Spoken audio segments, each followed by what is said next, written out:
Bonsoir mes amis, je viens de parler avec notre cher pasteur, notre frère. Je pense qu'il y a quelques cas qui attendaient et que je n'ai pas pu voir. Je ne pouvais vraiment pas aller plus loin. Oh, les visions m'exténuent tellement, voyez. Et il y en a eu beaucoup, une quinzaine ou une vingtaine cet après-midi. Et ça m'épuise complètement. J'ai juste perçu un peu ici et là. Je suis sorti, j'ai dit, frère Neville, si tu peux continuer, vas-y. Je voudrais m'éclipser, aller à la maison. J'ai dit, je suis sur le point de m'effondrer. J'ai même le cœur qui palpite et qui se serre. Et j'ai dit, c'est à peine si je tiens encore debout. Il a dit, frère Branham, les gens m'ont demandé si tu pouvais finir de répondre à ces questions. Je ne voudrais jamais me dérober à mon devoir. J'ai beaucoup d'estime pour Frère Neville. Alors, peut-être que je vais prendre quelques minutes, faire tout mon possible. Et je sais qu'il y a... Billy est entré là. J'ai dit, est-ce que tu les as tous fait passer? Il a dit, papa, il y en a encore au moins une vingtaine qui sont là, qui attendent. Alors, je n'ai pas pu. Ça faisait plus de 30 personnes aujourd'hui. Et il y a eu des visions pour environ 25 d'entre elles. Alors, vous pouvez vous imaginer dans quel état je suis. Alors, je suis vraiment fatigué mentalement. Mais nous allons prier. Aborder sans tarder ces questions, reprendre là où nous nous étions arrêtés. Comme ça, si je vais en Arizona et que j'ai ces questions dans mon esprit, elles vont me poursuivre. Et je reviendrai très bientôt, si le Seigneur le veut. Et là, je parlerai du sujet, un jour, dès que possible, de ce qu'il en est exactement, du mariage et du divorce. Prions. Dieu bien-aimé, tu connais mon cœur et tu connais mon sentiment. Tu sais tout sur moi. Et je prie, ô Dieu, il y a beaucoup de gens. Je suis resté avec eux trop longtemps, Seigneur. Il y en a trop, mais je suis vraiment reconnaissant, car je ne crois pas qu'il y en ait un seul qui soit venu aujourd'hui sans avoir été aidé. Je crois que chacun est reparti heureux et satisfait. Les choses auxquelles je ne pouvais pas répondre moi-même, tu es descendu dans des visions et tu as révélé ce qu'il y avait quelque part dans leur vie. Ils sont assis ici, beaucoup d'entre eux, en ce moment même. Ils sont en train d'écouter et ils savent que c'est la vérité. Tu leur as révélé les choses qu'il y avait quelque part dans leur vie et à cause desquelles certaines choses étaient arrivées. Ils le savent, Seigneur. Il n'y a absolument aucun moyen pour moi de connaître ces choses, si ce n'est grâce à ton aide. Et je te prie, Père Céleste, bien que je sois fatigué, par contre, je suis heureux d'être ton serviteur. Et je te prie de bénir ceux qui attendaient, tous ceux qui auraient voulu être admis. Et j'ai confiance au Dieu qu'on s'occupera d'eux, que ton grand Saint-Esprit leur donnera tout ce dont ils ont besoin. Aide-moi à terminer ces questions, Dieu bien-aimé, ou à m'y appliquer de mon mieux, pour que ton peuple obtienne réponse à ces questions. C'est moi qui leur ai demandé de les écrire. Ils les ont écrites, et je me considère comme tenu d'essayer de leur donner une réponse. Alors je te prie de me donner de la force, afin que je sois en mesure d'accomplir mon devoir envers toi et envers les gens. C'est au nom de Jésus que je fais cette prière. Amen. Maintenant, nous allons commencer tout de suite, reprendre là où nous nous étions arrêtés ce matin.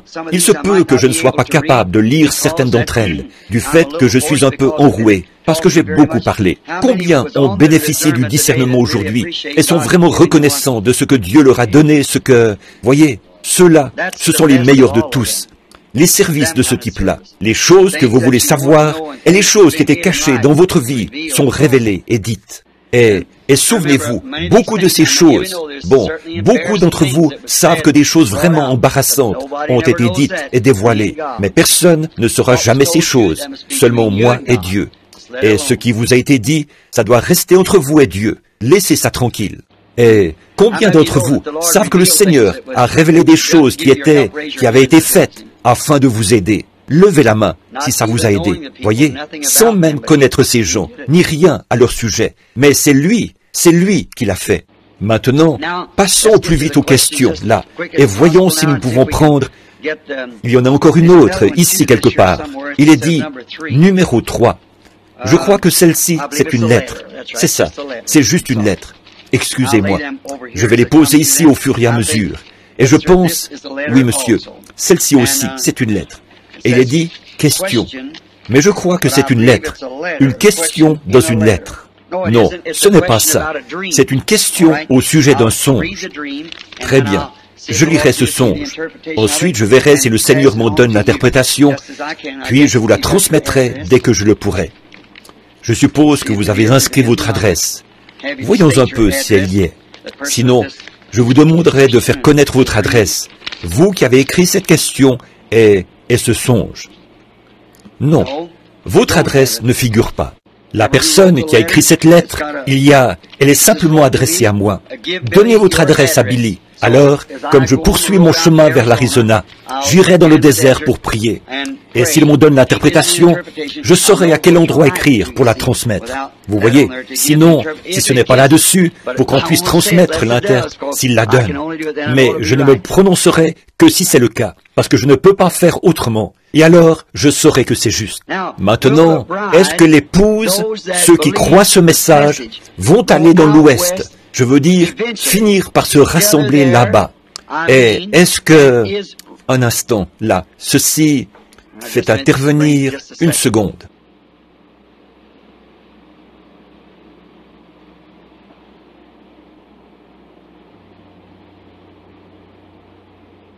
Oh, non, ce n'est pas ça. C'est écrit R-E-V, point. Je pensais, c'est Revelation, chapitre. Mais ça ressemblait à Rêve Caps. Et j'étais juste un peu désorienté à cause de ça. Si tu peux voir, ça y ressemble vraiment beaucoup. Tu vois, c'était Rêve Caps. Puis ça continuait ici. Non, tout est en ordre. Apocalypse, chapitre 12, parle de l'épouse? Non. Maintenant, est-ce que l'épouse va finir par aller dans l'Ouest, finalement? Pas que je sache. L'épouse est universelle, partout dans le monde. Maintenant que tous ceux qui comprennent ça disent « Amen ». Peu importe où vous êtes, où vous mourrez, quoi que ce soit, si vous mourrez en Christ, Dieu vous ramènera avec lui. Peu importe si vous êtes entièrement brûlé, dévoré, détruit, quoi qu'il en soit, Dieu vous ramènera avec Christ quand il reviendra. Vous n'avez pas à vous rassembler dans l'Ouest, ni nulle part, quel que soit l'endroit où le Seigneur vous conduira. Toutefois, si vous avez à cœur d'aller dans l'Ouest, je vais me faire bien comprendre, là, avant de partir. Alors, comme ça, est-ce qu'ils enregistrent ce message? Oui? Très bien. Ce n'est pas à moi de vous dire où vous devez aller. Si vous avez à cœur de venir dans l'Ouest, venez dans l'Ouest. Si vous avez à cœur d'aller à l'Est, au Nord, à l'Ouest, au Sud, allez là où le Seigneur vous conduira. Que tous ceux qui comprennent ça disent « Amen ».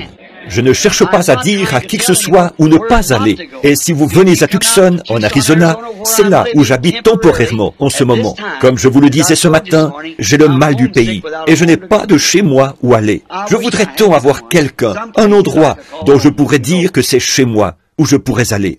Si, ce soir, si j'avais $10,000 que je puisse donner, un endroit pour le donner librement, pour avoir un endroit dont je puisse dire, ceci est l'endroit que je veux appeler mon chez-moi, je le donnerais volontiers. Je n'ai aucun endroit. Frère Freeman, vous me connaissez depuis mon enfance. Je suis un vagabond. Ne devenez jamais un vagabond. Trouvez un endroit que vous aimez et établissez-y votre demeure. Attendez le Seigneur Jésus. Mais si vous désirez venir dans l'Ouest, à Tucson, en Arizona, là où j'habite, vous êtes les bienvenus. Je serai content que vous soyez parmi nous. Vous êtes mon frère, ma sœur. Je ferai tout ce qui est humainement possible pour vous aider. Et tous ceux d'entre vous qui sont venus là-bas, j'ai fait de mon mieux pour vous faire bon accueil, vous montrer tous les lieux que je connais, vous faire visiter les alentours. Je fais tout ce que je peux, et vous êtes toujours les bienvenus. Par contre, si vous y venez dans ces conditions-là, en pensant que l'épouse, ou quelque chose comme ça, que c'est de Tucson en Arizona, et de là seulement, qu'elle va monter, vous vous trompez. N'y venez pas pour ça. Ne venez pas pour ça, parce que c'est une erreur. Ce n'est pas vrai. Maintenant, Apocalypse, chapitre 12. Mais juste une chose, le Seigneur me révèle ou me parle, c'est que je viens d'avoir toutes ces visions. Vous voyez? Alors c'est assez difficile de les empêcher de venir. Voyez? Mais il semble me parler de nouveau pour que j'en dise plus au sujet de cette question d'aller dans l'Ouest. Bon, comme je l'ai dit auparavant, je ne suis pas là-bas juste pour le plaisir d'être là-bas. Je suis là-bas parce que j'ai été conduit à être là-bas.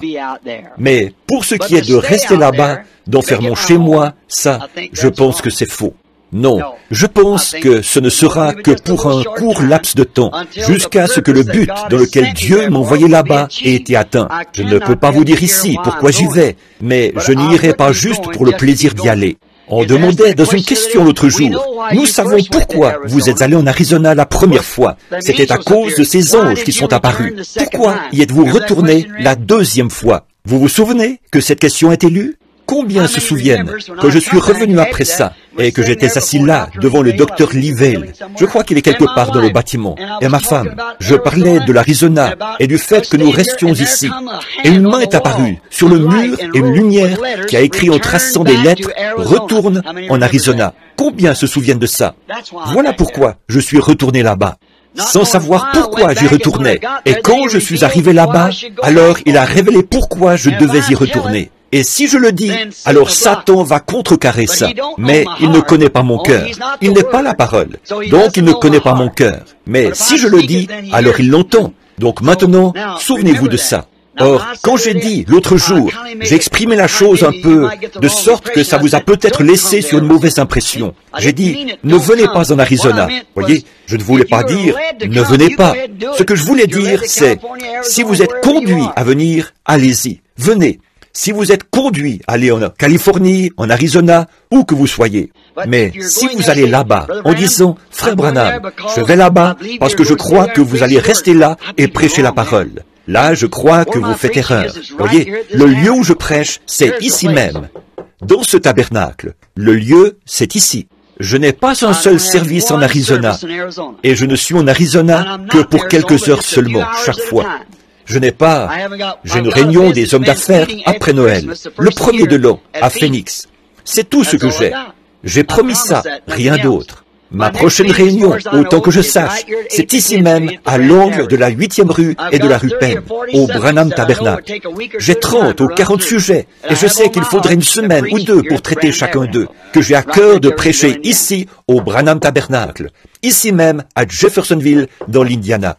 Et maintenant, si vous désirez vraiment aller quelque part, pour rester avec la parole, là où notre message n'est pas différent, c'est le même message que vous avez entendu toute votre vie. Seulement, il y a quelque chose de plus qui a été révélé, qui s'est ajouté à cela. Ce message est le même message que celui que Luther avait prêché, le même message que celui que Wesley avait prêché, le même message que celui que les pentecôtistes ont prêché. Seulement, il y a quelque chose qui y a été ajouté.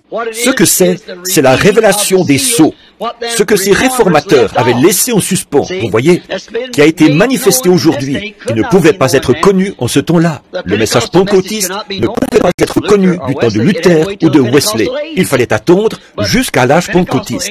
Mais l'âge pentecôtiste n'est rien d'autre que l'âge luthérien à un stade plus avancé.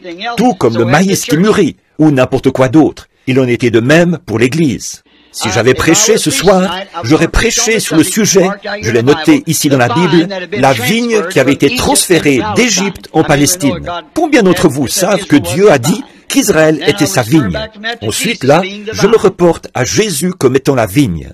Et maintenant, l'Église, qui a été transférée dans le monde, elle n'a pas été plantée dans la terre, mais elle a été plantée en Christ. Elle ne peut donc pas faire autrement que de produire du fruit. Voyez? Et voilà ce qui devait être mon message pour ce soir, si j'avais prêché. Mais j'ai pensé que ce serait mieux de prendre ces questions. Alors j'ai simplement laissé ça de côté.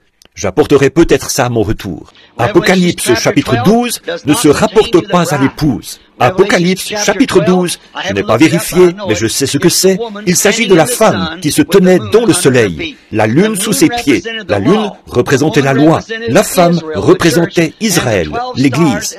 Et les 12 étoiles sur son front, c'étaient les 12 apôtres, les 12 âges de l'Église, et ainsi de suite, qui viennent de passer. Voyez?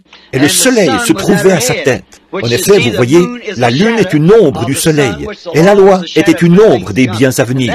Et cette femme, c'est Israël, et non l'épouse. Maintenant, je ne m'attarderai pas trop, parce que je dois terminer ces questions.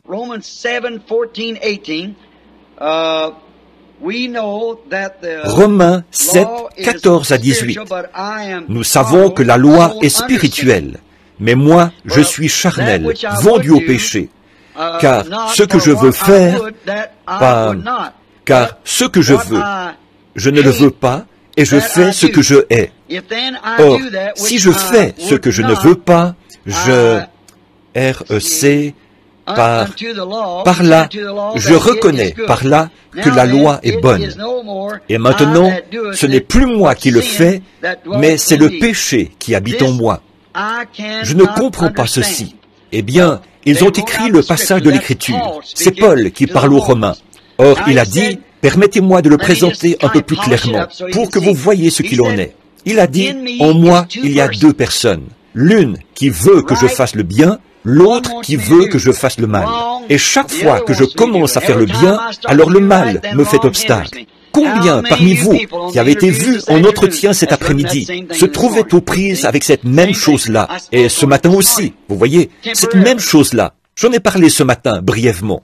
Vous êtes un homme extérieur, lequel est contrôlé par 6 sens. Vous êtes un homme intérieur, contrôlé par un seul sens, qui est la foi. Et cette foi est en désaccord avec tous les 6 sens, si les 6 sens ne s'accordent pas avec la foi. Mais l'un est contraire à l'autre. Bon, tant que les 6 sens s'accordent avec la foi, c'est merveilleux. Mais quand les 6 sens ne s'accordent pas avec la foi, alors laissez les 6 sens de côté. Maintenant, par exemple, ici, Jésus a fait une déclaration, une promesse. L'homme intérieur dit que c'est la vérité. L'homme extérieur, lui, raisonne et dit que pour vous, ça ne peut pas être vrai. Alors, ne prêtez aucune attention à l'homme extérieur et acceptez l'homme intérieur. Or, Paul parle de la même chose. Il était vendu, de par la loi, au péché de la chair. C'est la même chose pour chacun de nous. C'est pour ça que nous avons les ennuis que nous avons, comme d'être mariés 4 ou 5 fois, et ceci et cela, et toutes sortes de péchés, des adultères, et tout ce qu'il y a d'autre dans nos vies. C'est à cause de ces choses. Nous sommes charnels, et cette partie-là doit périr. Par contre, à l'intérieur, nous sommes un homme esprit, l'âme qui est à l'intérieur. Et c'est là la foi dans la parole de Dieu. Alors, nous soumettons notre corps extérieur à la parole, par la foi, en acceptant ce que Dieu a dit. Comment est-ce que je peux prendre un gratteron et en faire un grain de blé? Il m'est impossible de le faire. Le seul moyen possible, c'est que l'intérieur de ce gratteron ait été transformé d'un gratteron de blé, d'un gratteron en un germe appelé vie de blé. Alors, enterrez ce gratteron et il produira un grain de blé. C'est vrai, voyez, parce qu'une vie de blé a été mise dans le gratteron, et la vie de ce gratteron a été retirée. Mais la nature du gratteron est toujours piquante, vous voyez, et elle le restera, jusqu'à ce que cette nouvelle vie ait atteint son plein développement, en sortant de la terre, qu'elle ait été ressuscitée. Quand elle sort, alors ce n'est plus un gratteron, mais du blé. Mais pendant qu'il est ici sur terre, et donc qu'il vient de la terre, pendant qu'il est un gratteron, il est toujours piquant. Mais à l'intérieur, il a la nature du blé. Et tant que vous serez dans cette vie, vous allez être piquant et avoir une nature charnelle qui va vous causer des ennuis tant que vous vivrez. Mais à l'intérieur de vous, vous êtes né de nouveau. Et quand vous ressusciterez, vous serez à l'image de Christ. Et tout le péché aura été éliminé de vous. Voyez? Voilà de quoi il s'agit. Permettez-moi de dire ceci.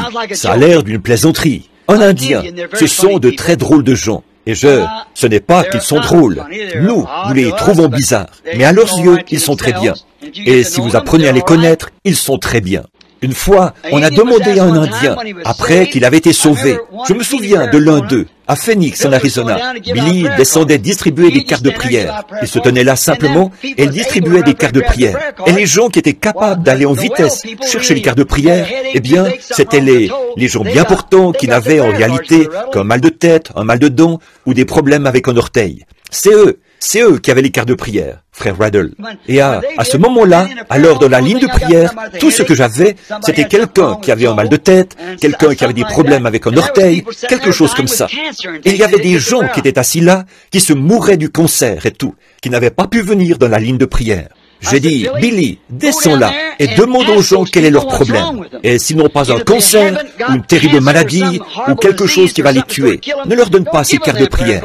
Les gens que tu fais venir là, dans la ligne de prière, que ce soit ceux qui vont bientôt mourir, si le Seigneur ne leur vient pas en aide. Les autres, qu'ils attendent, qu'ils passent dans une ligne rapide, ou quelque chose comme ça. Mais que ces gens qui sont sur le point de mourir, j'ai dit, pose-leur la question. Il a dit, eh bien, tu avais dit, bats simplement les cartes et distribue-les. C'est ce que je faisais. J'ai dit, mais tu fais venir ces gens qui arrivent en vitesse et devancent les autres. C'est eux qui ont les pauvres infirmes et tout, ils ne peuvent pas les avoir.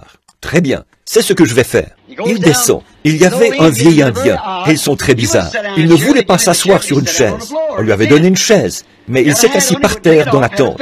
Il portait un chapeau. Il ne voulait pas l'enlever. Une plume dépassait à l'arrière. Il restait assis là. Billy s'est approché de lui en passant. Il a dit, « Vous voulez une carte de prière ?»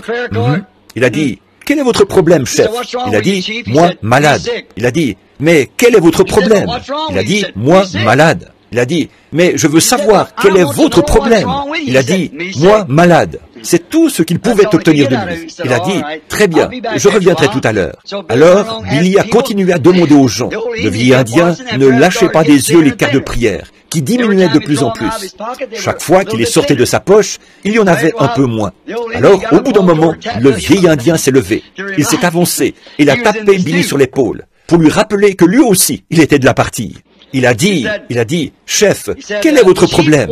Il a dit, moi, malade. Il a dit, eh bien, chef, il faut me le dire. Papa a dit de ne pas donner ces cartes aux gens qui n'avaient que, disons, un mal de ventre, des maux de tête et ce genre de choses-là. Donne-les aux gens qui sont vraiment malades. Il a dit, quelle est la gravité de votre maladie, chef? Il a dit, moi, malade. Il l'a fait rasseoir. Et avant il n'avait presque plus de cartes. Quelques minutes, il ne lâchait pas ses cartes des yeux. Il est revenu et l'a tapé encore sur l'épaule. Il a tendu la main. Billy a mis la carte dans sa main. Et il a dit, chef, allez écrire là-dessus. Moi, malade. Il est passé dans la ligne de prière. Et alors que je priais pour lui, je lui ai dit, croyez-vous, chef? Il a dit, exact. Et j'ai dit, eh bien, croyez-vous que Dieu va vous guérir? Il a dit, exact. J'ai dit, vous allez être un bon garçon? Il a dit, exact. Je l'ai rencontré à peu près une semaine plus tard. Je crois que frère Fred Sothman était là. C'est quand il y avait les réunions sous la tente. C'était à Phoenix. Et je l'ai rencontré un peu plus tard dans la semaine. J'ai dit, ça va bien, chef? Il a dit, exact. J'ai fini par découvrir en parlant à... Comment s'appelait ce missionnaire là-bas? Ce vieil homme avec une moustache blanche qui travaillait là-bas parmi les Apaches. Son nom m'échappe. Oh, c'est un brave vieillard. Sa femme était guérie du cancer, vous savez. Il a dit, frère Branham, c'est tout ce qu'il sait dire. Il a dit, je lui ai appris à dire, moi, malade. C'est tout ce qu'il sait dire. Exact. Alors c'est à peu près tout, vous voyez. Exact, moi, malade. Quelqu'un m'a raconté qu'une fois, il y en avait un qui s'était converti, qui avait reçu le Saint-Esprit. Et il lui avait dit, comment ça va? Et il a dit, assez bien et assez mal. Il a dit, eh bien, qu'est-ce que vous voulez dire par là? Assez mal et assez bien. Il a dit, eh bien, depuis que moi recevoir le Saint-Esprit, il a dit, il y a deux chiens en moi. L'un est un chien noir et l'autre un chien blanc. Il a dit, ils se disputent tout le temps. Il a dit, ils grognent et ils se battent. Il a dit, le chien blanc veut que je fasse le bien, le chien noir veut que je fasse le mal. Il a dit, eh bien, chef, lequel des deux gagne le combat? Il a dit, ça dépend. C'est celui que chef nourrit le plus. Alors ça, je trouve que c'est une bonne réponse. Voyez, ça dépend seulement du combat qui se mène dans le corps, à l'intérieur de vous. Ça dépend de celui que vous nourrissez, de la nature que vous nourrissez. La nature charnelle, qui s'affectionne aux choses du monde, ou la nature spirituelle, qui s'affectionne aux choses de Dieu. C'est ça qui agit.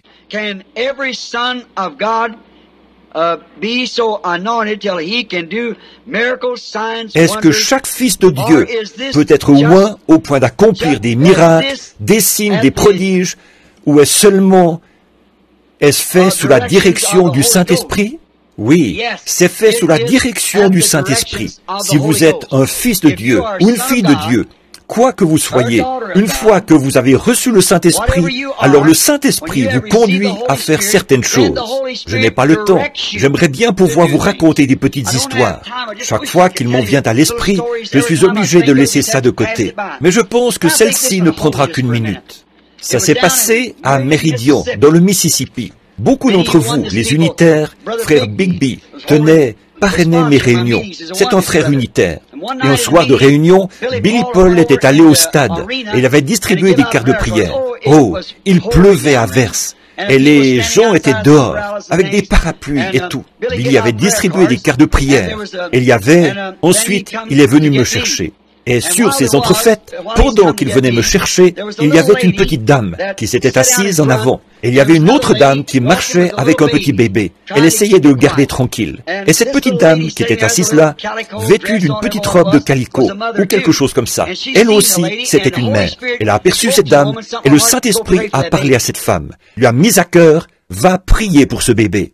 Eh bien, elle a dit, la prochaine fois qu'elle passera, j'irai prier pour elle. Et quand elle est passée de nouveau, cette dame tenait une carte de prière. Oh, elle s'est dit, je ne pourrais pas prier pour ce bébé. Elle s'est dit, Frère Branham va prier pour ce bébé ce soir. Moi, qui suis-je pour prier pour ce bébé si Frère Branham va prier pour lui? Bon, ça, c'était respectueux et c'était gentil, mais ce n'est pas toujours la volonté de Dieu. Parfois, c'est autre chose. Le Saint-Esprit continue à lui dire, va prier pour ce bébé. Finalement, elle s'est dit, cette femme va me refuser net.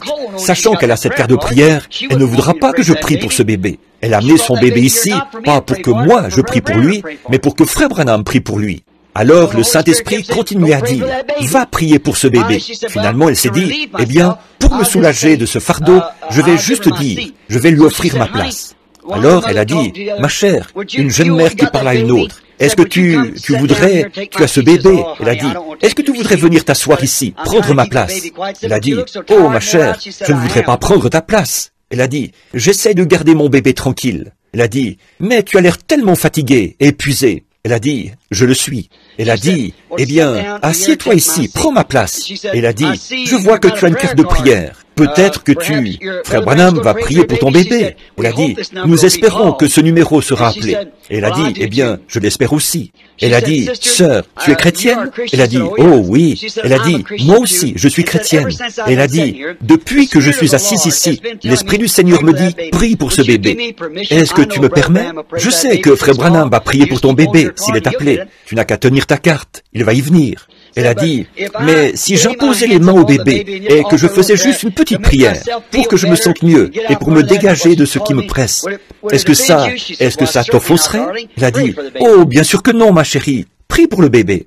C'était un enfant bleu. Donc, la jeune femme a prié pour lui. Elle a cédé sa place à cette dame. Elle est montée jusqu'au 3e balcon. Et elle était debout. Un chrétien, un frère qui était là-haut, par courtoisie, s'est levé et a offert un siège à cette dame. Alors elle s'est assise. Environ une demi-heure plus tard, je suis entré à la réunion.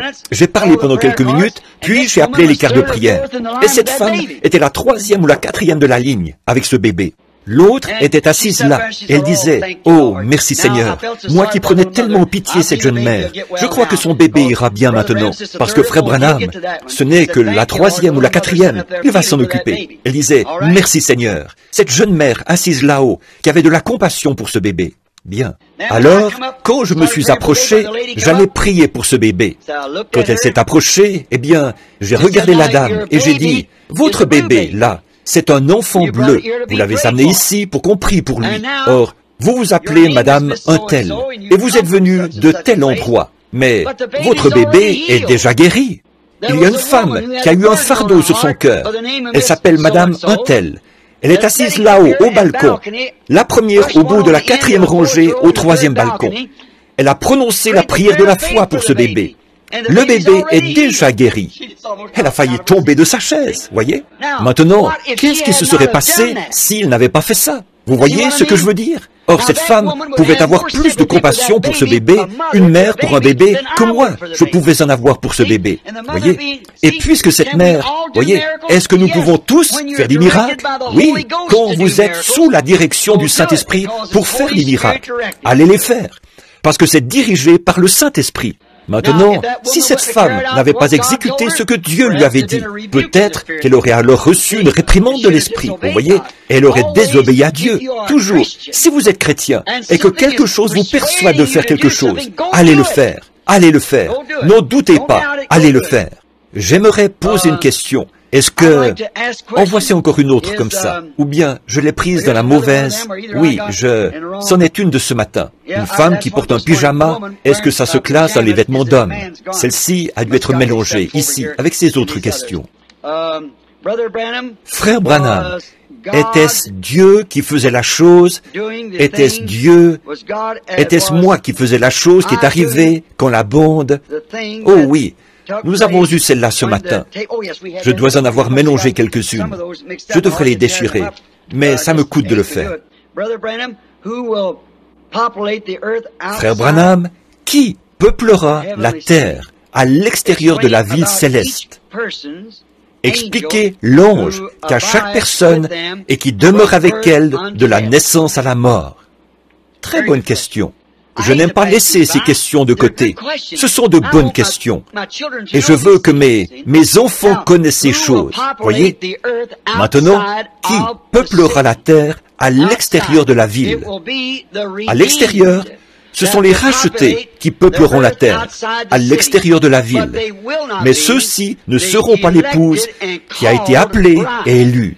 L'épouse habitera à l'intérieur du royaume avec le roi. À l'extérieur, il y aura les rois de la terre qui travailleront et qui apporteront leur labeur, qui apporteront non pas leur labeur, mais qui apporteront leurs fruits dans la ville. Et les portes ne se fermeront pas la nuit.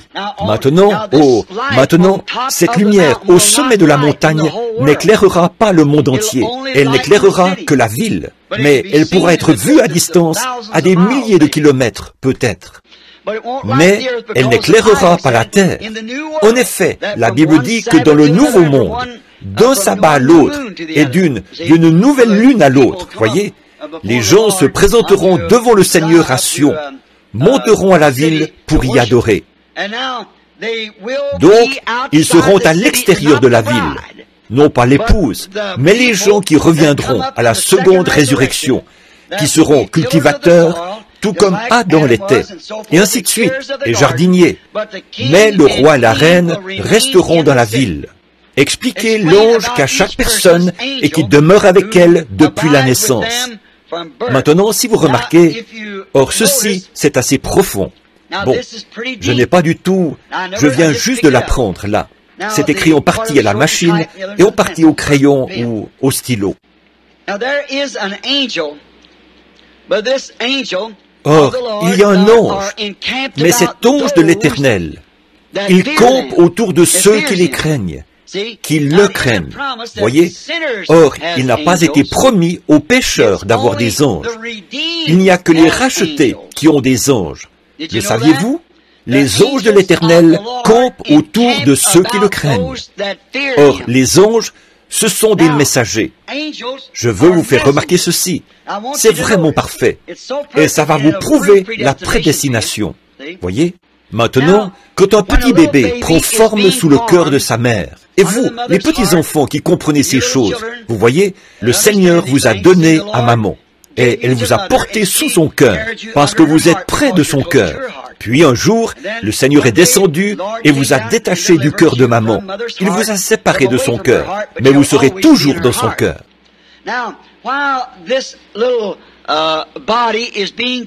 Maintenant, pendant que ce petit corps se forme, que ce petit corps naturel se forme dans la mère, il y a un corps spirituel de la terre qui est prêt à recevoir ce corps naturel dès qu'il naîtra. Or, le bébé naît avec des muscles vivants, un cœur qui bat, mais aucun souffle de vie en lui. Ce sont des muscles qui se contractent. Voyez? Par contre, vous voyez, si c'était autrement, s'il n'y avait pas d'esprit qui devait venir en lui plus tard, alors notre souffle pourrait nous quitter, nous ne respirerions plus, tout en étant quand même vivants. Mais quand ce corps ne reçoit pas d'oxygène, de souffle, l'inspiration et l'expiration de nos poumons, alors nous sommes morts. Bon, mais quand la mère, le petit bébé descend du cœur de sa mère vers la terre, descend, vous comprenez ce que je suis en train de dire, la façon dont pourquoi je le dis de cette façon. Quand le petit bébé descend, qu'est-ce qui arrive? Aussitôt qu'il sort, s'il ne se met pas à crier, le docteur, la sage-femme ou celui qui est là lui donne une claque sur les fesses, le déplie. Celui-ci doit recevoir un choc. Et qu'est-ce qui arrive? Remarquez, une mère, elle peut être tout à fait mesquine et cruelle, mais juste avant que le bébé naisse, il y a une certaine bonté qui s'installe. Avez-vous déjà remarqué une mère quand elle doit enfanter? Il y a quelque chose de doux chez elle. Elle revêt toujours cette douceur. C'est parce que ce petit ange, ce petit esprit, un petit messager pour cette petite demeure est prêt à apparaître dans le monde. Ensuite, une fois que ce petit ange entre dans le corps, c'est un petit ange de la terre, un esprit qui est destiné par Dieu à occuper ce corps. Ensuite, ce bébé doit pouvoir choisir. Il prend sa décision. Puis, quand ceci se produit, alors, vous voyez, l'ange de l'Éternel, maintenant, entre ici. Ce qui est le corps spirituel, celui qui est éternel. Celui-ci est un esprit mourant, dans un corps mourant. Mais bon, vous ne pouvez pas être dans deux corps à la fois. Par contre, il peut y avoir deux natures en vous à la fois. Maintenant, la nature de l'Esprit du Seigneur, quand vous naissez de nouveau, vous ne naissez pas physiquement, comme dans le cas du bébé. Mais ce qui est arrivé, c'est que vous avez reçu la naissance spirituelle. Et alors que cette naissance spirituelle grandit dans votre cœur, naissance qui vient de Dieu, il y a un corps physique ou un corps céleste qui grandit pour recevoir cet esprit. Et quand la vie quitte ce corps, elle va vers ce corps-là. Tout comme quand le corps est présenté à la terre, l'esprit entre, et quand l'esprit sort du corps, il y a un corps qui attend. Nous savons en effet qu'après que cette tente où nous habitons sur la terre aura été détruite, nous en avons une autre qui nous attend déjà. Voyez, c'est ça, le corps spirituel des gens. Frère Branham, maintenant celles-ci doivent être, il y a un groupe de questions ici, il doit y en avoir au moins 10 ou 15. Tout est écrit sur du papier, la même sorte de papier, dactylographié et tout. J'essaierai d'y répondre au plus vite. Nous pourrons sortir aussi vite que possible. Cher frère, Jésus ne voulait-il pas accepter d'être adoré par Jean dans l'Apocalypse quand il est tombé au... Pourquoi Jésus ne voulait-il pas recevoir l'adoration de Jean dans l'Apocalypse alors qu'il avait permis auparavant qu'on l'adore? Pourquoi Jésus ne voulait-il pas recevoir l'adoration quand Jean a désiré l'adorer? Mon cher frère ou ma chère sœur, qui que vous soyez, ce n'était pas Jésus qui ne voulait pas recevoir l'adoration. Dans Apocalypse 22, 8, vous lirez que c'était le prophète, l'ange, qui ne voulait pas recevoir d'adoration. Quand Jean est tombé pour adorer l'ange qui lui avait montré ces choses, celui-ci a dit, « Garde-toi de le faire, car je suis l'un de tes confrères, je suis l'un des prophètes. » Voyez, je suis ton confrère, ton compagnon de service, l'un des prophètes. Donne l'adoration à Dieu. Ce n'était pas Jésus qui ne l'a pas accepté, c'était le prophète qui ne voulait pas l'accepter. Cher frère Branham, quelle différence y a-t-il entre le moment où Jésus a soufflé sur les disciples et qu'il a dit « Recevez le Saint-Esprit » et le moment où ils ont dû aller dans la chambre haute pour attendre. C'était une promesse qu'il leur avait faite. Il a soufflé sur eux sa promesse en disant « Recevez le Saint-Esprit ». C'était une promesse. Ils sont allés dans la chambre haute pour attendre l'accomplissement de cette promesse. C'est la même chose quand nous vous imposons les mains pour que vous soyez guéris. Ensuite, vous continuez à vaquer à vos occupations en attendant l'accomplissement de la promesse. Frère Branham, Jésus a-t-il changé de masque physique plusieurs fois quand il est apparu aux disciples après sa résurrection? A-t-il changé de masque physique? Je n'en sais rien. C'est que, d'après moi, ce qui s'est passé là, ce n'est pas qu'il a changé de masque. Ce qu'il a fait, c'est qu'il les a empêchés de le voir ou de le reconnaître. C'est comme ceux qui revenaient d'Emmaüs. Ils ont marché avec lui toute la journée, et ça leur a été caché. De même, ils ont vu un homme sur le rivage, alors qu'il pêchait un jour à un endroit où ils avaient déjà pêché. Il a dit, « Enfants, avez-vous pris quelque chose ?» Et ils ont dit, « Nous n'avons rien pris, nous avons travaillé toute la nuit. » Il a dit, « Jetez le filet de l'autre côté. » Et il a pris tout un tas de poissons. Et ils ont reconnu, à ce moment-là, que c'était le Seigneur.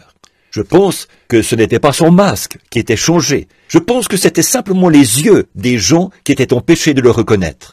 Frère Branham, quelle est la différence, s'il y en a une, entre l'ange du Seigneur et le Seigneur lui-même? L'ange du Seigneur est un messager de la part du Seigneur. Et le Seigneur lui-même est cette personne-là. Non pas la personne de l'ange de la part du Seigneur.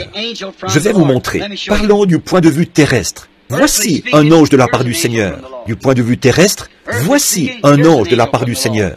Du point de vue terrestre, voici l'ange de la part du Seigneur. Comment savons-nous alors si ce sont des anges de la part du Seigneur? Quand ils apportent la parole du Seigneur. Mais quand ils essayent de la pervertir, alors ça ne vient pas du Seigneur. Vous voyez? Quand ils essayent de lui faire dire quelque chose qu'elle ne dit pas. Dire simplement, puis il y a un ange surnaturel qui descend de la part du Seigneur, un messager, comme Gabriel et Michel, Absinthe, et ainsi de suite. Ce sont leurs noms. Frère Branham, qu'est-ce qui ne va pas, apparemment, au jour où nous vivons, chez quelqu'un qui est croyant, qui suit le message, et le messager d'aujourd'hui, mais qui, semble-t-il, n'arrive pas à prier comme il le voudrait? C'est une bonne question. Je crois, frères, sœurs, qui que soit la personne qui a posé cette question, que c'est à cause des conditions actuelles.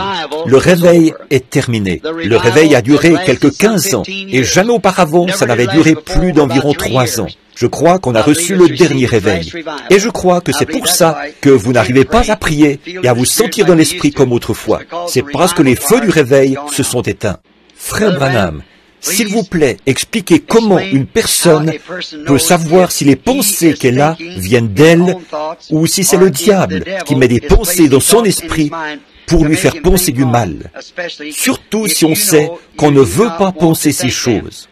Alors, si c'est contraire à la parole, c'est la pensée du diable. Si c'est conforme à la parole, c'est la pensée de Dieu. Si ce sont de mauvaises pensées, c'est le diable. Si ce sont de bonnes pensées, de la parole et de Dieu, c'est la pensée de Dieu. Dans le cas où c'est le diable qui met des pensées dans l'esprit au sujet d'une certaine chose, comment peut-on vaincre cela ou s'en débarrasser?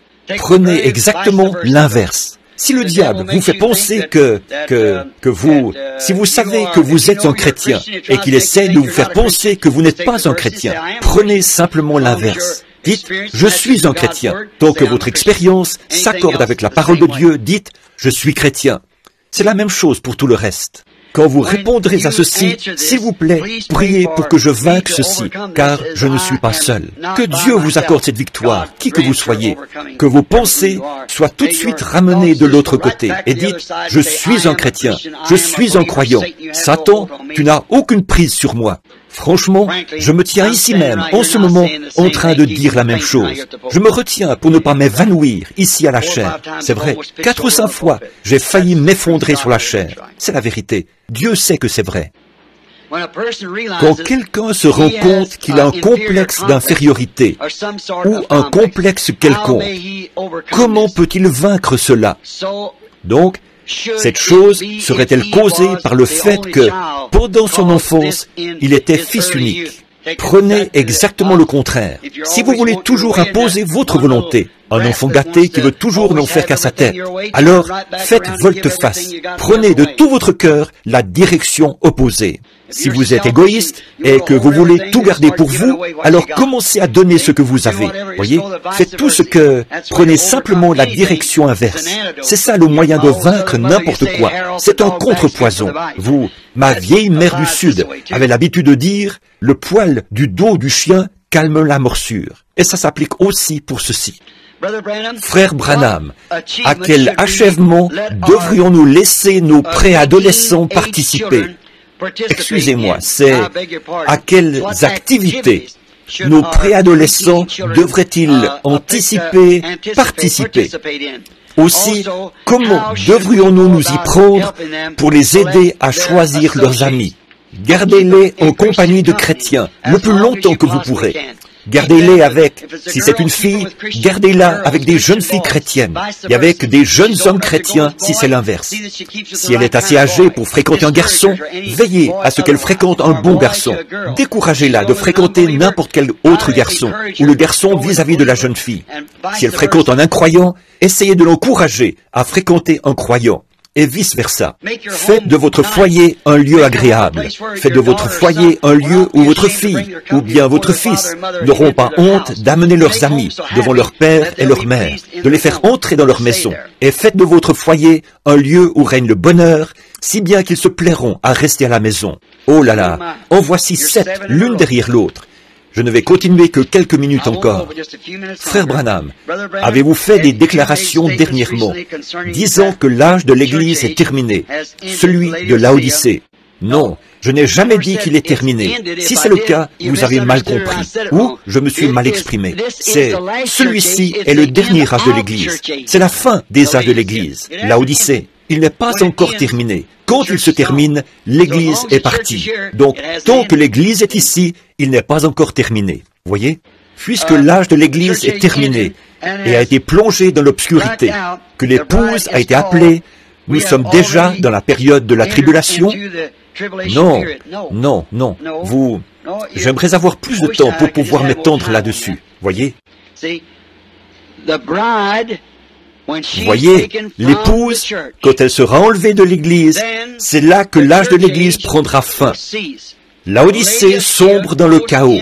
L'épouse rentre dans la gloire et la période de la tribulation s'installe sur les vierges endormies pendant 3 ans et demi, au cours desquels Israël reçoit sa prophétie. Ensuite, la tribulation s'installe sur Israël. Et ensuite a lieu le combat d'Armageddon qui détruit toute chose. Puis, l'épouse revient avec l'époux pour 1000 ans, le règne du millénium. Après cela vient le jugement du trône blanc. Après cela viennent les nouveaux cieux et la nouvelle terre, et la nouvelle ville qui descend du ciel d'auprès de Dieu. L'éternité et le temps fusionnent. Le Saint-Esprit vous a dit que les trompettes n'ont rien à voir avec l'épouse. Est-ce que les 7 coupes ont quelque chose à voir avec nous? Je vais attendre pour voir si le Saint-Esprit le révèle de cette manière.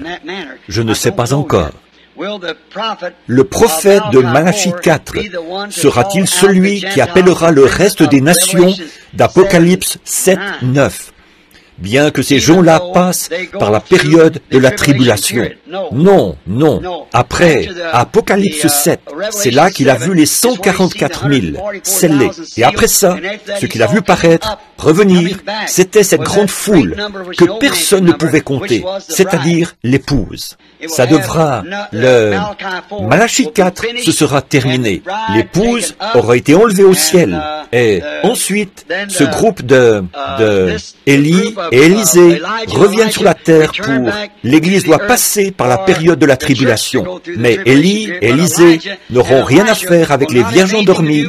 Elles font partie des nations. Ils seront envoyés seulement aux Juifs. Les 7 tonnerres qui correspondent à cet mystère ont-ils déjà été révélés? Ont-ils été révélés dans les 7 sceaux, mais sans que jusqu'ici, ils nous soient encore connus comme étant les tonnerres? Non, ils ont été révélés dans les 7 sceaux. C'est à ça que les tonnerres se rapportaient. Ils devaient révéler les 7 tonnerres qui ont fait entendre leur voix, et personne n'arrivait à comprendre ce que c'était. Jean savait ce que c'était, mais il lui était défendu de l'écrire. Il a dit, mais le 7e ange, au jour où il sonnerait de la trompette, les 7 mystères des 7 tonnerres seraient révélés. Et le 7e ange est un messager du 7e âge de l'Église. Voyez? Croyez-vous qu'il arrivera que la petite épouse vivante se rassemble quelque part et qu'ils auront tout en commun comme la première épouse, peut-être juste avant la venue du Seigneur Jésus sur les nuées? Bon, ils m'ont demandé si je croyais ça. Je ne peux pas le prouver par les Écritures, mais peut-être qu'il viendra un temps, peut-être, je ne sais pas. Il se pourrait qu'il y ait juste, voyez, si une telle chose arrivait, cela indiquerait qu'il est très proche. Ce serait tellement, il a dit, mais il viendra comme un voleur dans la nuit. Voyez, il vient pour... C'est comme ce livre que j'ai lu sur Juliette, sur Roméo et Juliette. Il vient et enlève son épouse pendant la nuit. Elle sera enlevée en un instant, en un clin d'œil. Voyez? Et je doute fort qu'il en sera ainsi, parce que la Bible dit, de 2 personnes qui seront dans un même lit, j'en prendrai une et j'en laisserai une. Et de 2 qui seront dans un champ, j'en prendrai une et j'en laisserai une. Voyez, alors probablement qu'ils, d'un bout à l'autre du monde, ils ne seront pas rassemblés dans un seul lieu pour avoir tout en commun, mais ils seront dispersés par petits groupes sur toute la surface de la terre. Je crois que peut-être que, si le Seigneur le permet, ceci est un petit groupe d'entre eux. Peut-être qu'il y a un autre petit groupe en Asie, en Allemagne, un autre ailleurs. Quand j'ai eu une vision de l'épouse l'autre nuit, ceux qui la composaient étaient de différentes nations du monde. Voyez, alors l'épouse ne sera pas rassemblée d'un seul endroit, elle sera rassemblée de partout dans le monde. Ça, c'est parfaitement confirmé par la parole. Et la parole n'a jamais été fausse. Et jusqu'ici, la vision non plus n'a jamais été fausse, parce qu'elle a été selon la parole. Est-il possible que quelqu'un qui possède un vrai et authentique baptême du Saint-Esprit en cette heure ne soit pas pris dans l'enlèvement de l'épouse? Pourriez-vous, s'il vous plaît, l'expliquer? Dites-nous si nous pouvons faire quoi que ce soit pour aider à alléger votre fardeau. C'est gentil ça, n'est-ce pas? Voyez? Non, Il n'y a rien que vous puissiez faire en ce moment. Oui, les croyants authentiques qui ont été baptisés du Saint-Esprit seront dans l'épouse. Bien entendu, ils ont été choisis et appelés à sortir. Les vierges endormies n'avaient pas d'huile. Celles qui avaient de l'huile sont entrées. Mais que pouvons-nous faire pour alléger le fardeau? Oui, frères, sœurs, qui que soit la personne qui écrit ceci, priez pour moi. C'est la meilleure chose que vous puissiez faire. Merci. Je n'ai pas besoin d'argent. J'en reçois suffisamment pour pourvoir à mes besoins. Je remercie le Seigneur pour ça. Je n'ai pas besoin de vêtements. La plupart du temps, les gens me donnent les vêtements que je porte. Mes amis et tout me donnent des vêtements. Et je reçois assez d'argent pour nourrir ma famille. C'est tout ce qu'il nous faut. Il semble. Par contre, vous pouvez prier pour moi, parce que j'ai vraiment besoin d'aide spirituelle. Il semble, parmi les ministres de la parole, que nous ayons peu, sinon aucun fardeau pour prier, pour prêcher, pour jeûner ou pour les âmes perdues, qui pourraient encore se trouver là-bas, quelque part dans le monde. S'il vous plaît, pourriez-vous nous dire ce qu'il faut faire face à cette situation? Merci beaucoup, frère Branham. Ce doit être un ministre. Il n'a ajouté aucune signature à ces mots. Frère, il m'a fallu donner ces réponses alors que j'étais fatigué, épuisé, et un peu, vous savez, en ne me sentant pas très bien. Alors j'espère que ça a répondu aux questions. Je vous remercie beaucoup, et je ne me rappelle plus ce que j'allais lui répondre. Prédicateur, ministre, pourquoi nous avons ces fardeaux, n'avons pas de fardeau pour les âmes perdues? Je crois que c'est un manque de réveil. Je crois que nous devrions encore essayer de prier Dieu, de nous donner la passion des âmes perdues jusqu'à ce que Jésus revienne. Frère Branham, croyez-vous que tous ceux qui ont le Saint-Esprit parlent en langue? Non. Je sais que vous dites que le parler en langue n'est pas la preuve qu'on a le Saint-Esprit. S'il vous plaît, expliquez 1 Corinthiens 12, 30. Pourrais-tu prendre 1 Corinthiens 12, 30? Je pense, tous parlent-ils en langue? Et ainsi de suite. Je n'en suis pas sûr. Je vais essayer d'en prendre une autre pendant qu'ils y répondent. Frère Branham, pourriez-vous, s'il vous plaît, expliquer Job 14, 21?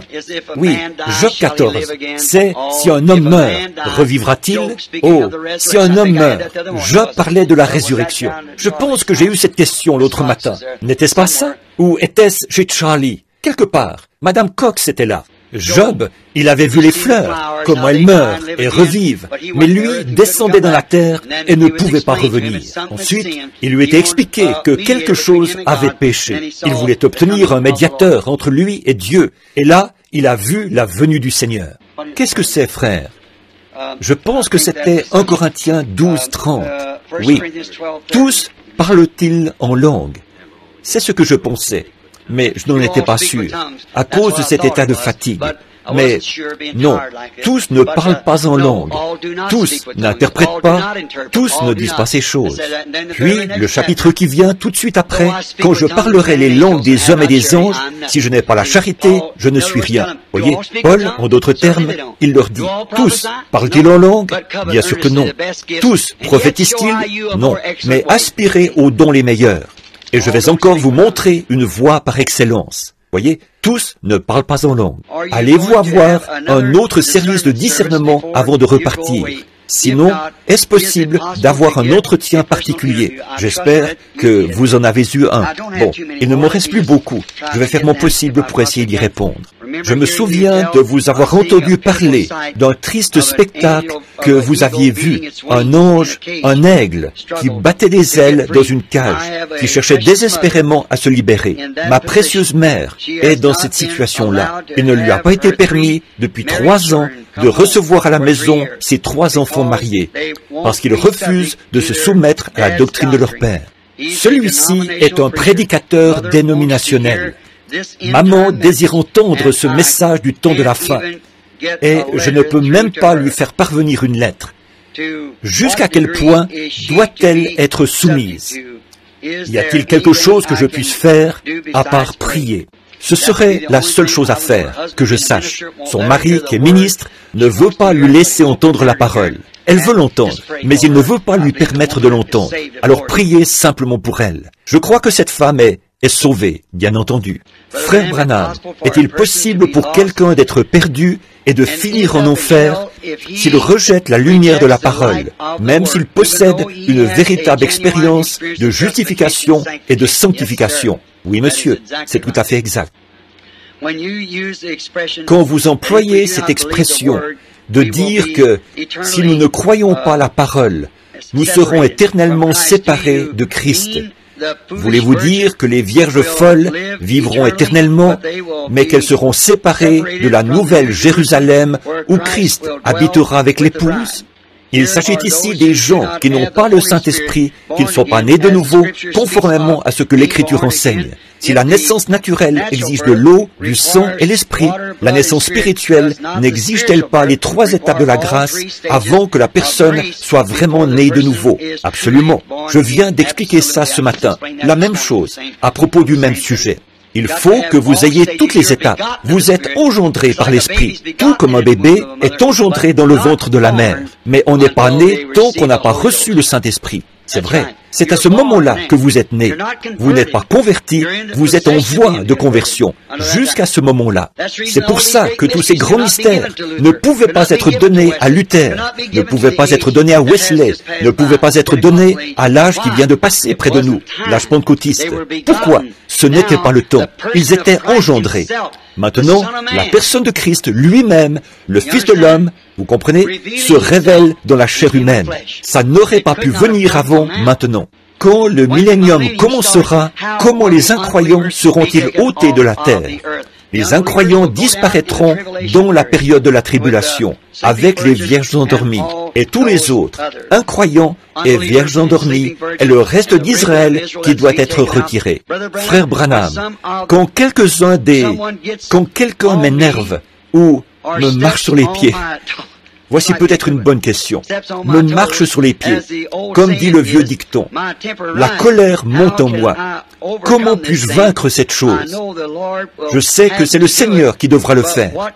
Mais que puis-je faire dans mon cœur? Je ne veux pas de cette chose. Adoucissez votre tempérament par la prière. Puis, décidez-vous. Je ne pense pas qu'il y ait beaucoup de gens dans ce bâtiment qui aient déjà eu un tempérament plus colérique que moi au départ. Oh, j'avais toujours la bouche en compote. Et j'ai pris beaucoup de mes repas avec une paille.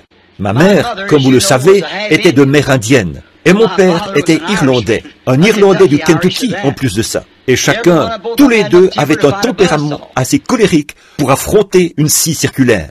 Et moi, j'avais toujours la bouche en compote. D'abord, j'étais petit. On n'avait qu'à me soulever et à me jeter à terre d'un coup de poing. Je me relevais, on me jetait encore à terre d'un coup de poing, jusqu'à ce que je ne sois plus capable de me relever. C'était toujours comme ça. Puis, quand j'étais capable de me relever, je me relevais. On me jetait encore à terre d'un coup de poing. Alors, c'est exactement comme ça que ça se passait pour moi. Je me disais, je ne pourrais jamais être chrétien. Mais quand le Saint-Esprit est entré dans ma vie, avec ça, c'était réglé. Plus jamais. Une fois, j'ai rencontré une femme. J'avais été obligé d'aller couper l'électricité chez elle. Et à l'époque, j'avais des cheveux sur la tête.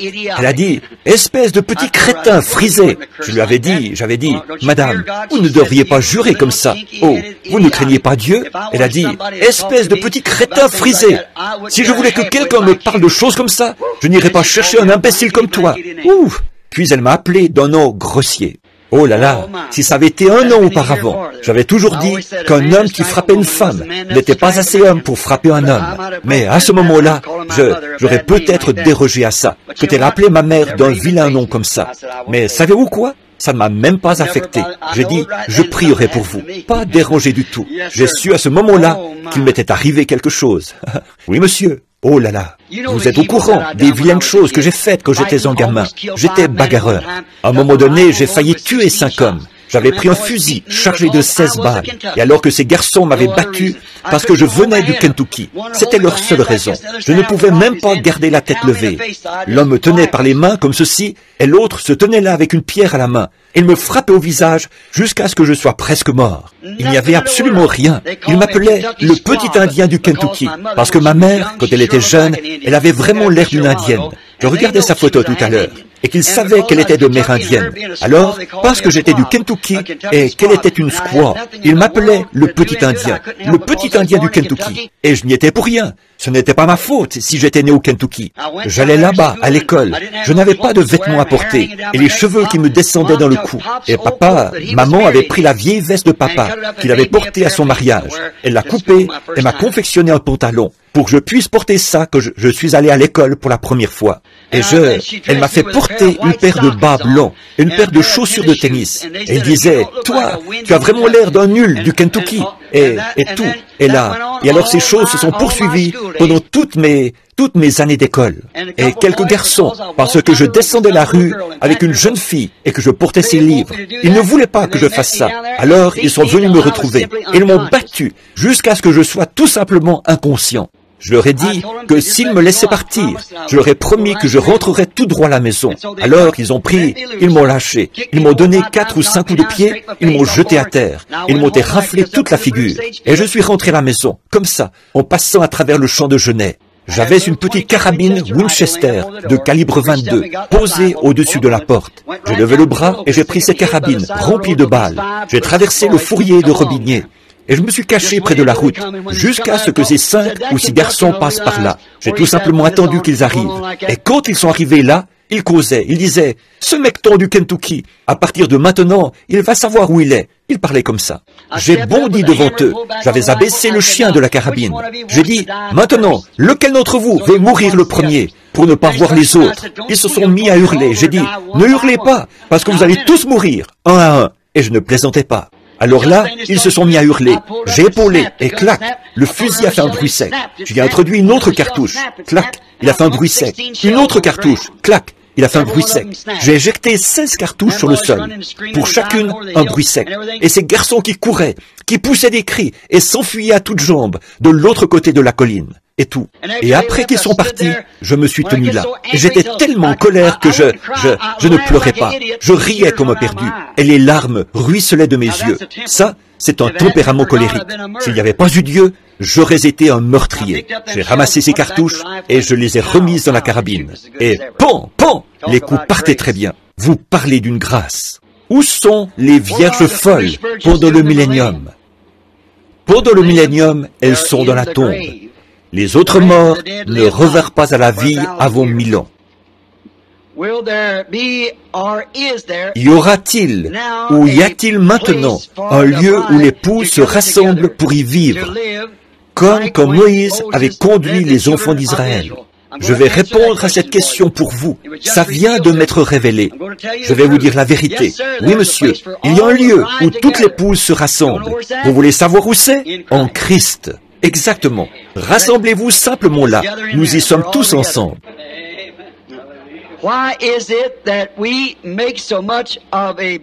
Pourquoi est-ce qu'on fait tout un plat de... Oh, je me fais gronder là. Hein? Tout un plat de l'habillement des femmes et de leurs cheveux coupés, mais qu'on ne dit rien des cheveux de l'homme, ni de la façon dont il s'habille. Eh bien, sœur, je vais me mettre d'accord avec vous sur une chose. Premièrement, la Bible dit qu'un homme ne doit pas avoir de longs cheveux. Et s'il avait de longs cheveux, je le lui dirais, tout comme je vous le dis, à vous, il a tort. Mais la plupart des hommes, beaucoup d'entre eux sont comme moi, ils n'en ont pas du tout. Mais la plupart des hommes se coupent les cheveux, ils ressemblent à des hommes. Et alors, s'ils ne le faisaient pas, on leur dirait de ne pas faire ça, de ne pas se laisser pousser les cheveux comme des cheveux de femme. Vous verrez ce qu'il en est quand nous parlerons du mariage et du divorce, des vœux et tout ça, quand nous prêcherons là-dessus. Tout un plat de choses comme l'habillement des hommes ou des femmes. Bon, un homme, d'abord, le corps d'un homme n'est pas une tentation comme celui de la femme.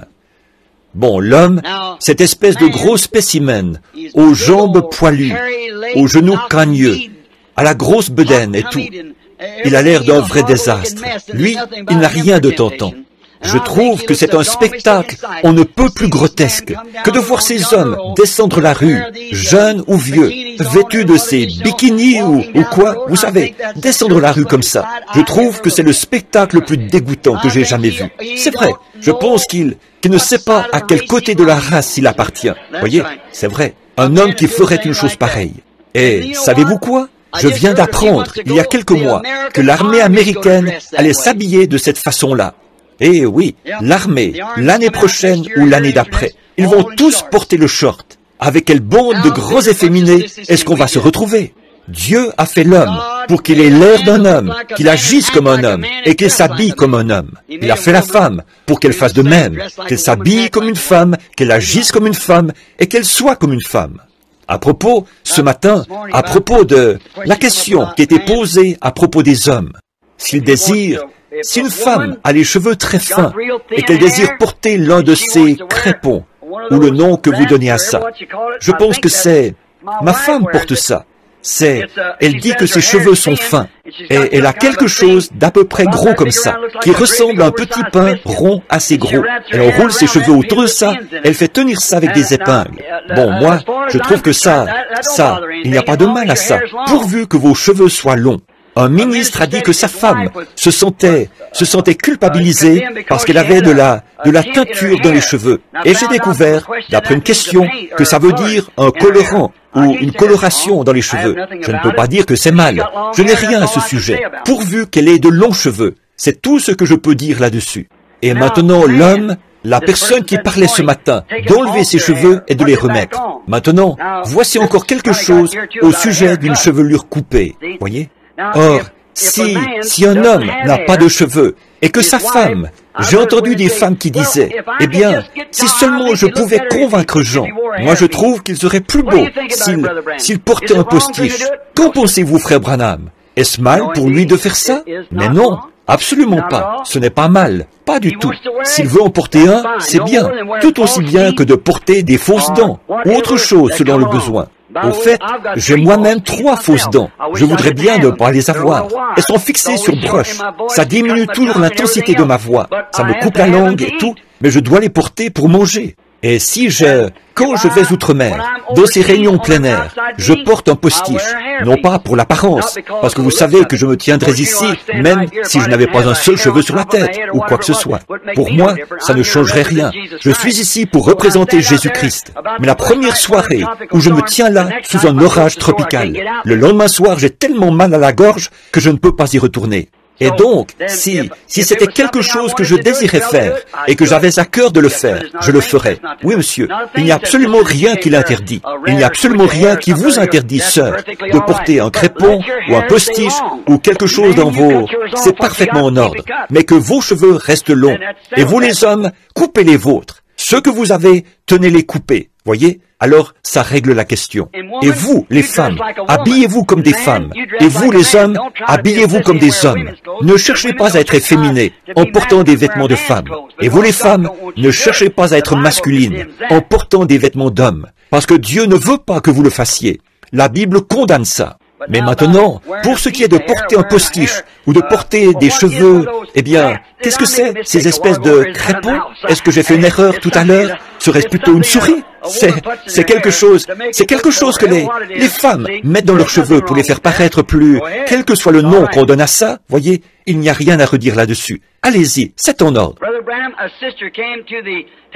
Frère Branham, une sœur a fait environ 1300 kilomètres pour venir au tabernacle, et elle disait croire que vous êtes Jésus-Christ incarné. S'il vous plaît, parlez de ceci. Elle était très IMPA, impatiente, d'essayer de dire aux autres ce qu'elle pense. IMPAHA, impatience. Très bien. Bon, bien entendu, cette sœur était dans l'erreur. Je ne suis pas Jésus-Christ, je suis son serviteur.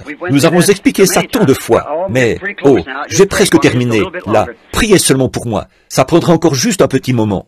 Frère Branham, est-ce que vous aimeriez entendre celle qui reste en faisant aussi vite que possible? Frère Branham, une fois, j'ai failli que Dieu m'avait fait... Une fois, j'ai senti que Dieu m'avait fait une promesse comme à Sarah. Il y avait une question, mais la promesse est venue par la suite. Est-ce que la promesse était de Dieu? Je savais que celle de Sarah l'était. Mais je sens que le temps est tellement court. Nous aimons votre ministère et celui qui vous a appelé. C'est gentil, n'est-ce pas? Aimons votre ministère et celui qui vous y a appelé. Et donc, nous vous aimons. Oh, ils ont signé. Merci, sœurs et frères. Une question. Oui, très bien. Maintenant, Dieu Vous pensez qu'il vous a fait cette promesse et que c'est arrivé comme à Sarah. Bien sûr, c'est le même Dieu. Il répond de la même façon.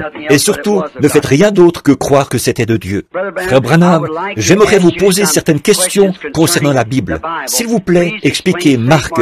J'ai répondu à celle-là. J'ai répondu à ça. Marc 16. Nous avons répondu à ça l'autre jour. Je me souviens. Voyons un peu. Cher frère Branham, s'il vous plaît, expliquez Matthieu chapitre 22, verset quand... Nous avons répondu à celle-là, voyez. Vous vous souvenez l'autre jour, je vais vous montrer. Vous voyez, c'est juste ici, 22. Comment ce convive est-il entré au souper des noces? Celui qui avait un habit, mais qui n'avait pas revêtu un habit de noces.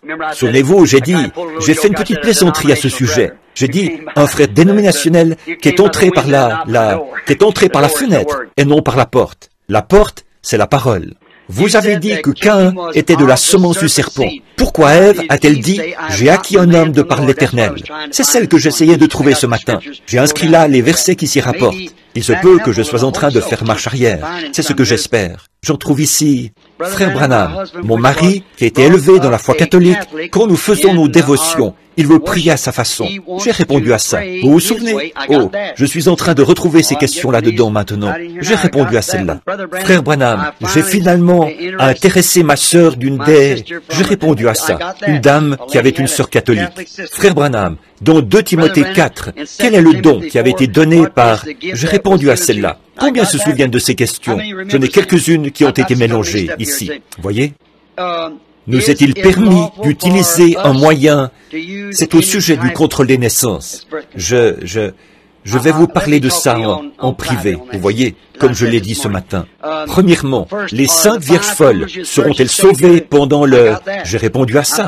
Je suis en train d'aller à reculons. 1 minute. Soyez patient avec moi. Après avoir connu la voie, du moins la voie de la repentance et de la sanctification, j'ai répondu à celle-là. Vous vous souvenez? Puis de perdre ça. Celle-là aussi, j'y ai répondu. J'ai fait marche arrière. Quoi? Il va falloir que je les retrouve à mesure. Frère Branham, quelle est la signification de Matthieu 24-28? En quelques lieux que sur le cadavre, là s'assembleront les aigles. Vous vous souvenez que j'ai expliqué ça? Voyez, j'ai répondu à ça. Peut-être que j'ai répondu à toutes. Loué soit l'Éternel. C'est l'heure. Est-ce l'heure où l'épouse devra être avec vous pour... Bon, celle-là, j'y ai répondu. L'enlèvement. Peut-être que et celle-là, je sais que j'y ai répondu, parce qu'il y avait des notes inscrites au bas. Je m'en souviens. Eh bien, loué soit l'Éternel. Nous arrivons vraiment au bout, là. Voyons un peu. Étant donné qu'Acte 2:38 est la seule manière d'être baptisé, qu'en est-il de la multitude? J'ai répondu à ça. Ils ne l'ont jamais su à leur époque. C'est seulement maintenant que cela a été révélé. Une fois que vous savez ce qu'il faut faire. Celui qui sait faire ce qui est bien et qui ne le fait pas commet un péché. Frère Branham, est-ce mal de cultiver et de travailler dans le tabac? Je ne crois pas avoir répondu à ça. Bon, je suis contre le tabac. Je suis contre l'usage du tabac. Tout chrétien né de nouveau le sera. Un point, c'est tout. Parce que c'est mal. Nous savons que même la médecine déclare que c'est ce qui déclenche la plupart des cancers de la gorge et des poumons. C'est le tabac. Ils disent... Fumez des cigarettes à bout filtre. Maintenant, vous les hommes et les femmes qui fumez, ça vous induit simplement en erreur. Parce qu'on ne peut pas... Eh bien, la seule chose qu'ils font, quand on achète des cigarettes à bout filtre, il faut en acheter plus, parce qu'elles ne laissent passer qu'un certain pourcentage de fumée. En effet, tout le monde vous dira, j'ai entendu la conférence là-dessus, à l'exposition internationale qui a eu lieu dans l'État de Washington l'an dernier, quand j'étais là-bas à l'exposition internationale. Et des médecins qui étaient là, de toutes les parties du monde, ont expliqué ce qu'il en était. Ils ont dit qu'on ne peut pas avoir de fumée sans goudron, et qu'on ne peut pas, et si on a de la fumée, on a du goudron.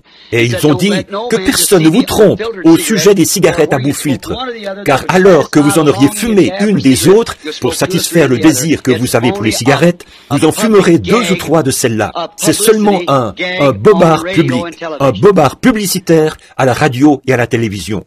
Mais pour ce qui est de travailler dans le tabac, ou de cultiver du tabac, maintenant, vous les frères du Kentucky qui cultivez du tabac, eh bien, je dirais une chose, si ça vous culpabilise de le faire, ne le faites pas. En effet, je ne voudrais pas faire quoi que ce soit qui, en sachant que ça contribue à la mort d'autrui. C'est mal de faire boire de l'alcool à son prochain, donc ce serait mal de fabriquer des boissons alcooliques. Mais maintenant, permettez-moi de dire quelque chose d'autre. Maintenant, pour ce qui est de le cultiver, le tabac, vous savez, la nicotine est aussi utilisée dans des produits médicaux. Et saviez-vous que vous cultivez du maïs qui sert à la fabrication du whisky, du blé et de l'orge qui servent à la fabrication du whisky? Pas vrai? Très bien. Voyez, vous ne savez pas à quelle fin ils vont utiliser ça. Mais bon, nous cultivons du maïs, et nous pouvons penser, en cultivant du maïs, qu'il pourra servir à faire des flocons de maïs, et de la nourriture pour les gens, du pain de maïs, et ainsi de suite. Mais ils fabriquent aussi des boissons intoxicantes avec ça. Vous voyez? Alors, on ne sait plus trop ce qu'il faut faire. Et vous cultivez, vous avez un jardin de lys. Vous savez ce qu'on fait avec le lys? On en tire de l'opium. Vous savez ce qu'on fait avec la laitue? La même chose. Il y a aussi de l'opium dans la laitue. Avez-vous déjà mangé de la laitue et remarqué comme vous vous sentez calme pendant un petit moment? C'est l'opium qu'il y a dedans. Savez-vous qu'il y en a aussi dans les oignons? Bien sûr. Alors vous voyez, ça dépend du but dans lequel vous le faites. Mais je dirais ceci, en tant que frère chrétien qui s'adresse à un frère chrétien, si vous avez un champ de tabac, vendez-le à quelqu'un d'autre et tentez votre chance avec le maïs. Je crois que ce serait mieux, vous voyez, parce que sans doute qu'il cultive ça pour... Mon mari était marié à une alcoolique adultère. J'ai répondu à ça. Elle vient de... Je vous ai dit d'où elle venait. C'est loin d'ici. J'ai répondu à cette question-là. Et maintenant, voyons un peu. La femme d'Apocalypse 12. J'ai répondu à celle-là, oui. J'ai répondu à cette série de questions-là. Voyons un peu. Ça, c'est fait. Celle-là, j'y ai répondu. C'est au sujet d'Apocalypse 12, ce qu'elle était. Voyons un peu. Frère Branham, nous avons 2 enfants qui vont à une église dirigée par une femme prédicateur. Nous savons qu'elle est complètement à côté de la parole. Nos enfants subissent cette forte influence. Comment devons-nous nous y prendre pour leur dire que ceci est une erreur? Je vous l'ai dit déjà. J'ai répondu à ça. Et allez-y doucement. Que diriez-vous si je sais que cette personne se trouve ici? Si je crois savoir qui est cette femme, que diriez-vous si je vous disais qui c'est? Le règne du millénium sera-t-il de 1000 ans ou seulement d'une certaine période de temps? J'ai répondu à celle-là ce matin même. Voyez, c'est 1000 ans. Très bien. Frère Branham, le problème de... Oui, j'ai répondu à ça. Le blé est livré. Vous vous souvenez que nous avons répondu à celle-là. Je crois que nous arrivons au bout maintenant. Il se peut que j'ai remis quelques-unes d'entre elles dans le paquet. Voyons un peu. Même chose. Frère Branham, je suis la mère de 6 beaux enfants et mon mari désire que j'aille travailler quelque temps pour l'aider financièrement. Est-ce que je devrais le faire? Aussi, veuillez prier Dieu de m'accorder la foi que de me donner Abraham est une foi semblable comme celle d'Abraham, de Daniel et des enfants hébreux. Un chrétien devrait-il cultiver du tabac? Je viens d'expliquer ça. Brother Branham, is it wrong for a woman to shave her legs? Am I seeing that? Et, frère Branham, est-ce mal pour une femme de se raser les jambes? Est-ce que j'ai bien vu? Est-ce que c'est bien ça qui est dit là? Je n'arrive pas à... Je ne sais pas. Je vous laisse le soin de décider. Est-ce qu'aujourd'hui, la limitation de la famille, c'est mal? Cela veut-il dire de pratiquer le contrôle absolu des naissances? J'ai répondu à ça, bien entendu, individuellement. Voyons un peu. Si une femme qui est dans le péché obtient un divorce, se remarie et... J'ai répondu à ça. Vous vous souvenez, j'ai dit, laissez les cas de divorce jusqu'à ce que... J'ai une amie que j'aime beaucoup. Elle a reçu des bandes et des lettres dont je crois que ne lui ai jamais parlé. Au fond, je pense que j'ai peur de la détruire et de perdre son amitié. Que dois-je faire? Parlez-lui avec amour. Je crois que j'ai répondu à ça, mais n'essayez pas d'imposer quelque chose à qui que ce soit. Soyez salés, c'est tout. Ils auront envie d'être comme vous. Frères et sœurs, je crois que j'ai répondu à ces questions. Frère Branham, s'il vous plaît, expliquez ce qu'il en est des 5 vierges folles. Je sais que j'ai répondu à celle-là. C'est écrit sur du papier rouge. Je crois que J'ai répondu à celle-là. Je crois que j'ai répondu à toutes ces questions. Loué soit l'Éternel. Voyons un peu. Excusez-moi une petite minute. cher prophète de Dieu, Marc 16, 18, la partie de l'imposition des mains aux malades. Je vis au milieu de manipulateurs de serpents. Qu'en est-il? Eh bien, c'est une bonne question. Si vous vivez au milieu de manipulateurs de serpents et qu'ils disent que Marc 16, certainement, je crois que ce que la Bible dit, c'est exactement ça qu'elle veut dire. Je crois que si nous essayons de tenter le Seigneur dans quelque chose, nous allons récolter. Mais je ne pense pas que Dieu veut dire que vous devez m'apporter une bouteille d'arsenic pour voir si je peux la boire, pour vous prouver que j'ai la foi. Pas plus que je crois que ce serait bien pour vous de m'apporter un serpent pour que je le saisisse, afin de vous montrer que j'ai la foi pour vaincre son venin. Je ne crois pas que ce soit ça. Par contre, oui, je crois que si j'étais dans l'eau en train de baptiser des gens, ou d'œuvrer pour le Seigneur, ou là-bas dans la jungle, et qu'un serpent me morde, je continuerais tout simplement à marcher au nom du Seigneur. Voyez, je crois que c'est ce que ça voulait dire. Maintenant, si vous devez saisir, vous voyez, ce que vous faites avec ça, chère personne, qui que vous soyez, souvenez-vous de ceci. Voyez, observez ce qui s'est fait dans la Bible à ce sujet. Pas plus que je crois que si vous essayez de dire « gloire, gloire, gloire », ne tentez pas Dieu pour arriver à parler en langue. Laissez simplement l'Esprit parler à travers vous. Voyez? Maintenant, je ne crois pas qu'on doive tenter Dieu ou forcer quoi que ce soit. Tout comme je le disais tout à l'heure, quand l'Esprit, nous nous attendons à l'Esprit, c'est lui qui agit. Maintenant, observez, Paul ramassait des broussailles sur l'île de Crète, je crois. Il était lié de chaînes. Et un serpent, peut-être un mamba, c'est une morsure mortelle. Il aurait dû tomber raide mort. Je ne connais pas d'autre serpent qui vous tuera aussi vite que ça. Il n'y a que le mamba. Alors, disons qu'il a ramassé ce mamba. C'est une morsure mortelle. Il ne vous reste plus qu'environ quelques respirations. Quand le mamba vous pique, ou si c'est un cobra, vous avez 50% de chance de vous en tirer avec du sérum. S'il s'agit d'un cobra noir, s'il s'agit d'un cobra jaune, vous avez environ 80% de chances de mourir et environ 20% de chances de vivre. Dans le cas d'un mamba, vous n'avez aucune chance. Vous êtes mort, carrément. En effet, vous n'avez plus que quelques respirations. Ça paralyse le système nerveux, le système sanguin et tout le reste. Et c'est fini pour vous. Voyez? Mais quand ce mamba a mordu Paul à la main, ils ont dit, eh bien, cet homme c'est un méchant, peut-être un meurtrier. Bien qu'il ait été sauvé de la mer, cependant là, il n'a pas pu échapper à la mort. Les dieux vont lui faire justice, puisqu'il est un meurtrier. Paul, en voyant ce serpent suspendu à sa main, il l'a simplement secoué. Il n'était pas tout excité. « Oh Seigneur, aide-moi à faire ça !» Non, il l'a regardé. Il l'a secoué dans le feu et il a continué à ramasser des broussailles comme si de rien n'était. Ils ont dit, il va mourir à l'instant, parce que quand ce serpent vous mord, c'est fini. Le temps s'écoulait. Au bout d'un moment, Paul n'avait pas enflé. Il n'était pas mort. Il n'avait ressenti aucun effet. Ils ont changé d'avis. Ils ont dit, c'est un Dieu qui est descendu, sous la forme d'un homme. Voyez? Il n'a jamais dit, amenez-moi ce serpent. Mais le serpent l'a mordu. Il n'a jamais tenté Dieu. Mais il a eu la foi en Dieu pour vaincre la morsure du serpent. Vous voyez ce que je veux dire? Donc, qui que vous soyez, vous qui êtes parmi des manipulateurs de serpents, or, si eux, ils veulent manipuler des serpents, ça les regarde. Voyez? Moi, je ne vois pas ça du même œil. Bon, vous dites, eh bien, ces gens-là ont la foi. Je ne dis pas qu'ils n'ont pas la foi. Ils se brûlent avec un chalumeau à acétylène et des choses du genre. Mais vous voyez, ce ne sont quand même pas des preuves que ce soit de Dieu. J'ai vu des Indiens marcher sur un tapis de feu de 1 mètre de large et d'environ 40 mètres de long. Et on a tissé le feu avec des feuilles jusqu'à ce qu'il soit chauffé à blanc. Ce n'étaient pas des hommes extraordinaires, mais de simples fermiers. Ils enlevaient leurs chaussures. Ils prenaient des petits...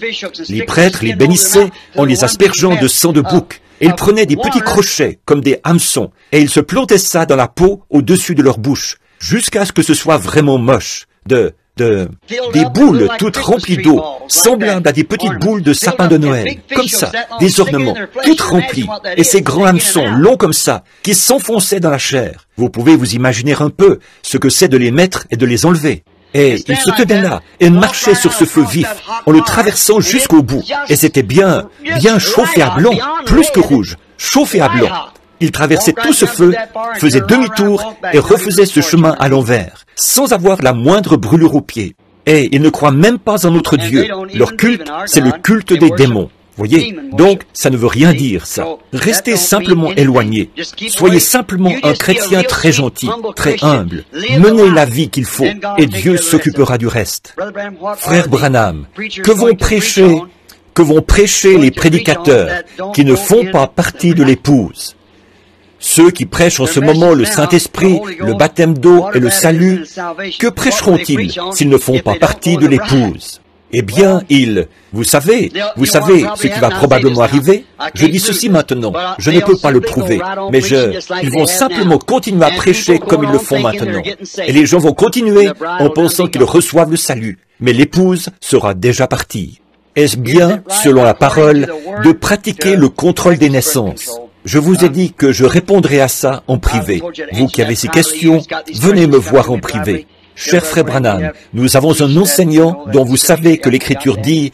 Oui, j'ai répondu à ça. Une minute, là. Frère Branham, à un moment donné, nous avons inscrit notre nom sur le registre d'une certaine... Oui, j'ai répondu à ça. C'est pour savoir s'ils ont fait une erreur en retirant leur nom.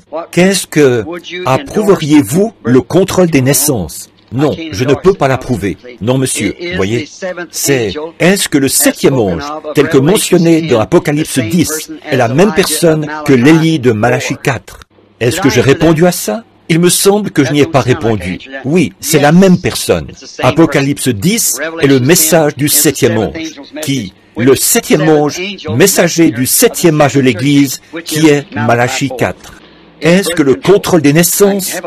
J'en ai beaucoup là-dessus. Je les ai simplement remises derrière. Je ne voulais pas répondre à ça. J'aimerais mieux vous voir en privé. Où trouvons-nous que Noé a prêché pendant 120 ans et qu'il a construit l'arche en 120 ans? Est-ce que j'ai répondu à ça? Une génération où le temps alloué sur terre à l'homme était de 120 ans, période que Noé a prise pour construire l'arche, laquelle période était considérée comme une génération en ce temps-là. 120 années était le temps alloué à l'homme, et il a prêché, par conséquent, Genèse 6:3, il a prêché à cette génération. Donc, 120 ans, c'est ce que Noé a fait. Très bien. Voyons un peu maintenant. Dans Malachie 4, cet Élie doit ramener le cœur des pères à leurs enfants, puis le cœur des enfants à leurs pères. Est-ce la même personne? Oui, c'est la même personne. Très bien. Oh, attendez une minute. Non, pardon, excusez-moi. Juste, vous voyez comme le Saint-Esprit a saisi ça pour moi? Non, je pensais qu'il était dit que, voyez, ce dont il s'agissait dans Malachie 3, là, j'envoie mon messager devant ma face. C'était Élie. Dans Malachie 4, voilà qu'il est dit, voici, j'envoie Élie. Dans Malachie 3, il devait amener un messager, envoyé devant la face du Seigneur Jésus. Et c'était Jean. Combien comprennent ça? Dans Malachie 4, quand cet Élie vient, immédiatement après son message, et tout, après, c'est la venue du Seigneur et le renouvellement de la terre. Et si vous remarquez, pour le confirmer, là, que ce n'est pas la façon dont le Saint-Esprit a écrit cela par ce prophète. Il a dit, il ramènera d'abord le cœur des pères à leurs enfants. Voyez, ça, c'était la première venue de Jean. Il a ramené le cœur des pères, des vieux patriarches qui étaient les pères, au message des enfants, qui était la nouvelle génération d'alors, Jésus, dans cette génération-là. Ensuite est une conjonction qui sert à lier ces éléments, le cœur des enfants à leur père, ce qui veut dire que le message d'aujourd'hui ramènera le cœur des enfants de l'âge de l'Église à la foi originelle de la Pentecôte, du commencement. Donc, ce sera deux différents, c'est le même messager, mais il y a là une distinction entre la première et la seconde venue de Jean, ou du messager, Élie. Mon mari et mon plus jeune fils ne croient pas. Oui, j'ai répondu à ça. Je le sais, parce que je vois que la personne a apposé là sa signature. Je me rappelle lui en avoir parlé par la suite. Comment pouvons-nous trouver la volonté du Seigneur? Notre maison, devrions-nous aller habiter à Jeffersonville, dans l'Indiana? Quelqu'un peut-il être chrétien et ne pas aimer les gens de couleur? Dieu ne voudrait pas qu'ils soient traités comme nous parce qu'ils sont noirs?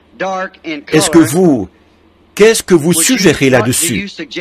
Croyez-vous à l'intégration ou bien à la ségrégation? Je crois à l'intégration. Je crois qu'un homme, quelle que soit sa couleur ou qui qu'il soit, c'est un homme. Tout comme moi, j'en suis un. C'est tout à fait exact. Et je crois que si seulement il laissait ces gens de couleur tranquilles, et que ces communistes n'étaient pas allés là-bas pour les inspirer. Or, ils voulaient, les vrais, les authentiques gens de couleur. Il y a parmi ces gens-là un groupe d'authentiques saints, nés de nouveau, remplis de piété. Mais certainement, le fait que ma peau soit blanche et que la leur soit noire, pour moi, ça ne compte pas, ça. Il est mon frère, s'il est en Christ. Voilà pourquoi je ne suis pas d'accord avec le message africander. Eux ne croyaient même pas que ces gens-là avaient une âme. C'est pour ça que j'étais mal vu là-bas. J'ai dit, cet homme-là est un homme autant que moi, j'en suis un. Il a droit aux mêmes privilèges que moi. Sa peau, ça ne change rien. Ça, pour moi, ni pour tout homme qui est né de nouveau de l'Esprit de Dieu. Mais j'ai dit, s'ils avaient laissé ces gens de couleur tranquille, ils n'auraient jamais été inspirés comme ça. Et je le dirai du haut de cette chaire. Nous avons beaucoup de gens de couleur qui viennent ici. Je ne pense pas qu'il y en ait ici ce soir. Mais nous avons beaucoup de gens de couleur qui viennent ici à cette église. Frères, ils sont les bienvenus autant que n'importe qui d'autre. Ce sont mes frères et mes sœurs. Et il y a parmi les gens de couleur, quelques-uns des gens les meilleurs que j'ai jamais rencontrés de ma vie. Et parmi eux aussi, il y a des renégats, tout comme parmi les gens de race blanche, ou de race jaune, ou de race brune. Oh oui. Par contre, je ne suis pas pour les mariages mixtes. Je crois qu'un homme blanc ne devrait pas se marier avec une jeune fille de couleur, ni une jeune fille de couleur se marier avec un homme blanc, ni une personne de race jaune se marier avec une personne de couleur, ou avec une personne de race blanche, ou je crois que les bruns, les noirs, les blancs et les différentes races de gens, c'est comme un jardin de fleurs pour Dieu. Et je ne crois pas qu'ils devraient être croisés. Je crois que c'est comme ça que Dieu les a faits, et je crois que c'est comme ça qu'ils devraient rester. Qu'est-ce que, pour moi, c'est un non-sens de voir une jeune fille de couleur, vraiment jolie, intelligente, une belle fille, aussi jolie que n'importe quelle femme qu'on voudrait voir. Pourquoi est-ce qu'elle voudrait se marier avec un homme blanc et avoir des enfants mulâtres? Pourquoi est-ce qu'une jeune fille intelligente, une jeune fille de couleur, voudrait faire une chose pareille? C'est parce que quelque chose, c'est communiste. Et comment se fait-il qu'un homme bien, un homme de couleur, veuille se marier avec une femme blanche et avoir des enfants mulâtres? Je ne crois pas que je crois que nous devrions rester tels que nous sommes. Nous sommes des serviteurs de Christ. Et Dieu m'a fait, s'il m'avait fait de couleur noire, je serais heureux d'être un homme de race noire au service de Dieu. S'il m'avait fait jaune, je serais un homme de race jaune heureux au service de Christ. S'il m'a fait blanc, un homme de race blanche heureux au service de Christ. S'il m'avait fait brun ou rouge, un indien ou quoi que ce soit, je resterais de la même couleur. Ce serait moi. Je veux être comme mon Créateur m'a fait. Là-bas, ce jour-là, à Shreveport, quand ce soulèvement s'est produit, et qu'il y avait là tous ces jeunes gens de couleur, inspirés par le communisme, je vous l'ai dit ici, de cette chair, jamais personne n'a causé un aussi grand déshonneur aux gens de couleur que Martin Luther King. C'est vrai, cet homme va conduire des milliers d'entre eux à un massacre. C'est vrai, c'est inspiré par le communisme.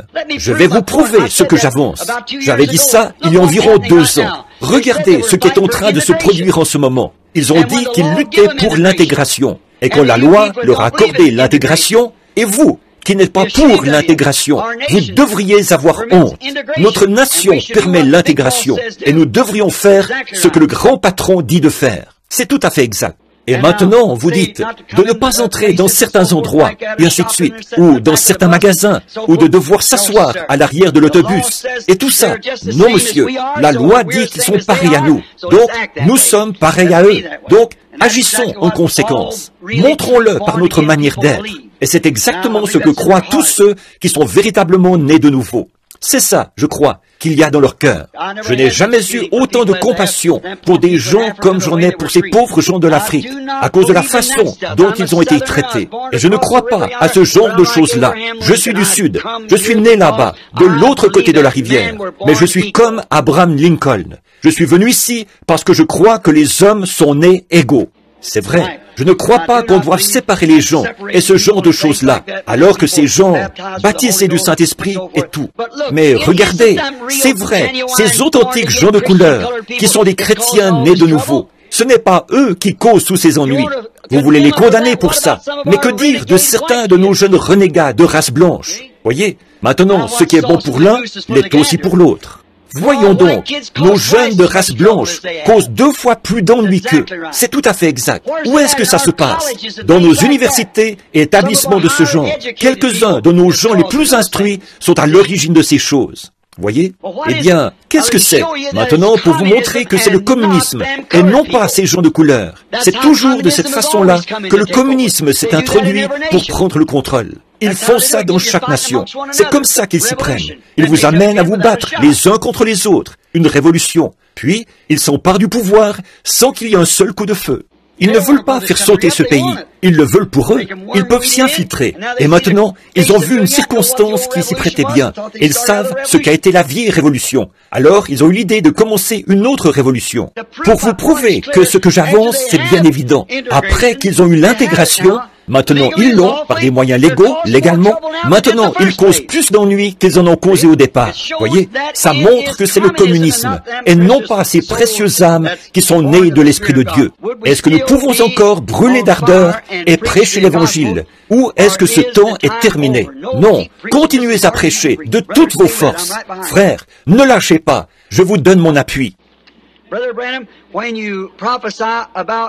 Frère Branham, quand vous avez prophétisé de ne pas manger d'œufs, de ne pas vivre dans la vallée, était-ce une prophétie juste pour vous ou pour l'Assemblée?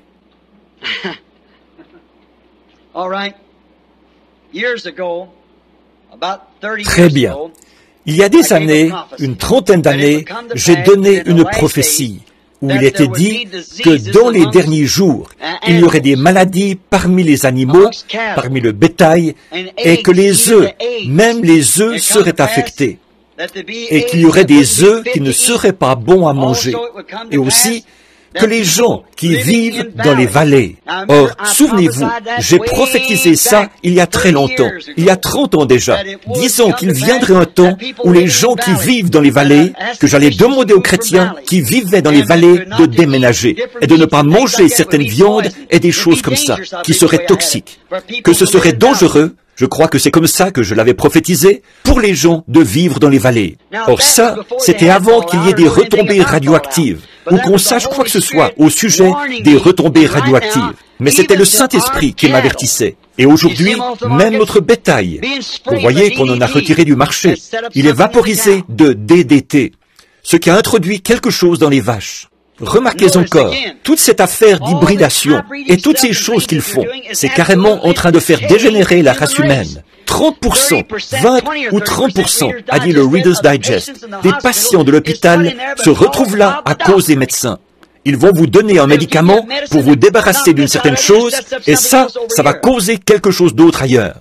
Et avez-vous remarqué les œufs? L'année dernière, des centaines de personnes de Louisville et de Jeffersonville sont tombées malades et ont été hospitalisées parce qu'elles vomissaient après avoir mangé des œufs que les poules d'ici, dans la vallée, les œufs de la vallée avaient été touchés par des retombées radioactives.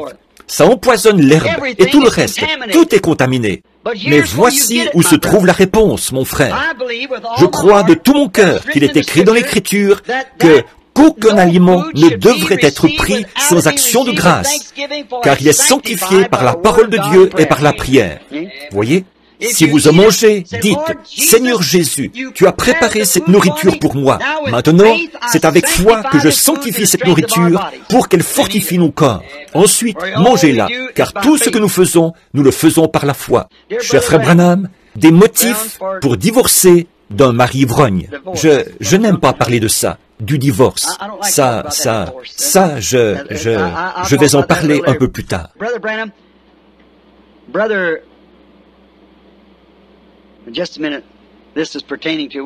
Frère Branham, frère, une minute. Ceci concerne l'un des ministres d'ici. Je vais la lire d'abord. Une minute. Eh bien, je vais vous dire. Je vais la lire quand même. Frère Branham, frère Neville m'a dit par prophétie que, ainsi dit le Seigneur, je recevrai le Saint-Esprit. Alors qu'il m'a dit, avec cette assurance, que je recevrai le Saint-Esprit, je n'ai pas encore reçu le Saint-Esprit. Devrais-je continuer? Mais bien sûr, faites ça. Continuez à croire. Remarquez, J'appelle. J'étais chez Frère Wood hier, au moment où on a reçu un appel téléphonique d'un homme qui est dans un fauteuil roulant, qui était venu ici avec un fardeau pour un frère ou pour quelqu'un qui était alcoolique, qui avait été chez les alcooliques anonymes, qui avait reçu des piqûres à l'hôpital et tout. Et Frère Neville, soit par un parler en langue ou autre, il a donné une prophétie à cette personne. Il a donné la prophétie qu'il arriverait quelque chose de bien à cet homme dans les quelques jours qui allaient suivre ou quelque chose comme ça. Et l'homme a téléphoné pour dire que cet homme, depuis 68 jours maintenant qu'il a quitté l'hôpital, il n'a pas pris un seul verre, ni aucun médicament pour l'empêcher de boire, ni rien. Et la chose que Frère Neville avait dite par prophétie s'est accomplie. Loué soit l'Éternel. Nous croyons que notre frère est un homme de Dieu. Cher frère Branham, Maintenant attendez, je vais m'arrêter là une petite minute. Or c'est ça que j'essaye de dire aux gens. Frère Neville croit le même message que moi je crois. Frère Capps, frère Biller, frère Raddle, tous ces frères ici croient le même message que moi je crois. Ils le prêchent comme moi. Et si vous le voulez, que vous le voulez vraiment, que vous avez l'intention de déménager, que vous allez prendre votre retraite ou quelque chose, et que vous voulez venir pour la parole, venez ici, venez au tabernacle. C'est là que vous l'entendez. Ce sont des hommes saints. Ce sont des hommes qui ont le même Saint-Esprit que vous et moi. Ils tirent leur enseignement de la même Bible, et ils enseignent le même message. Cher frère Branham, ceux qui parlent en langue, sont-ils le reste? Oui, j'ai répondu à ça. Oui, j'ai répondu à ça. Naître en parlant en langue. Frère Branham, votre prédication sur le baptême du Saint-Esprit, est-ce que le baptême au nom de Jésus? Oui, j'ai répondu à ça.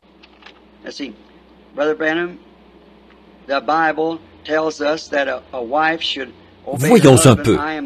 Frère Branham, la Bible nous dit qu'une femme doit obéir à son mari. Je suis une chrétienne et mon mari est un pécheur. Il fait tout ce qu'il peut pour me persécuter et pour m'empêcher d'aller à l'église et de lire ma Bible. Et il nie la parole. Que dois-je faire? Ce que vous devez faire? Maintenant, écoutez, vous êtes censé obéir à votre mari. Ça, c'est la parole. Maintenant, s'il vous dit et qu'il vous défend de lire la Bible, d'aller à l'église ou quelque chose comme ça, vous n'avez pas à obéir à ça, parce que celui qui ne quittera pas son père, sa mère, son mari, sa femme ou quoi que ce soit pour me suivre n'est pas digne de moi. Pas vrai? Non, les hommes sont censés, un homme n'est pas censé user de cette autorité sur une femme simplement parce qu'il est son chef. Dieu est son chef au-dessus de vous, frère. Voyez?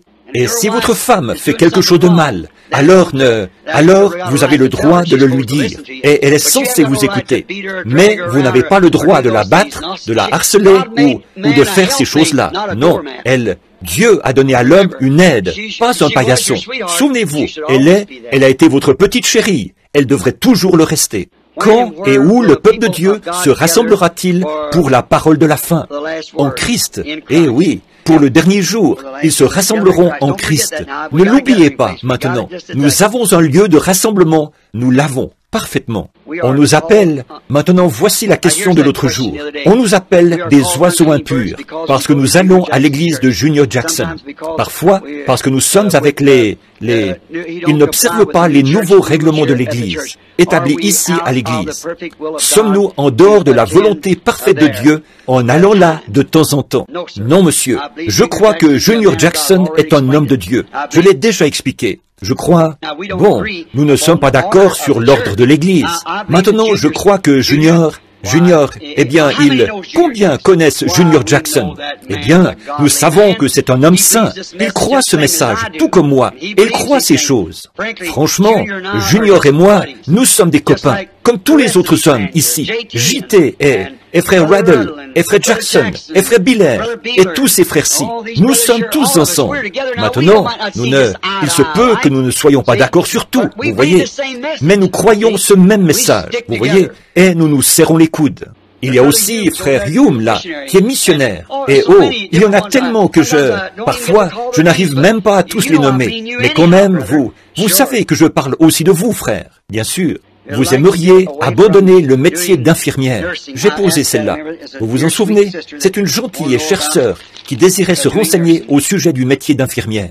Quand j'étais jeune, je disais à tout le monde que je voulais devenir prédicateur. J'ai répondu à ça. Ça aussi, j'ai répondu.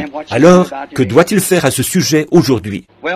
Eh bien, ceci, c'est une lettre d'un ministre, ouvrier pour Christ, qui n'est pas... C'est juste une lettre personnelle pour moi. C'est de la part de frère Pat Tyler, un des frères ici à l'église. On les a toutes passées. Merci Seigneur. Je vous suis reconnaissant. À vous, ici. Je... Ne sommes qu'un dans la joie et les pleurs. Je me demande si Sir Wilson est toujours dans le bâtiment. Je l'ai vu ici. Vous savez ce que je faisais tout à l'heure, Sir Wilson? Je regardais les photos du jour où nous avons posé la pierre angulaire. Je regardais la photo et j'ai vu Hope et moi avant notre mariage. Je ne savais même pas que...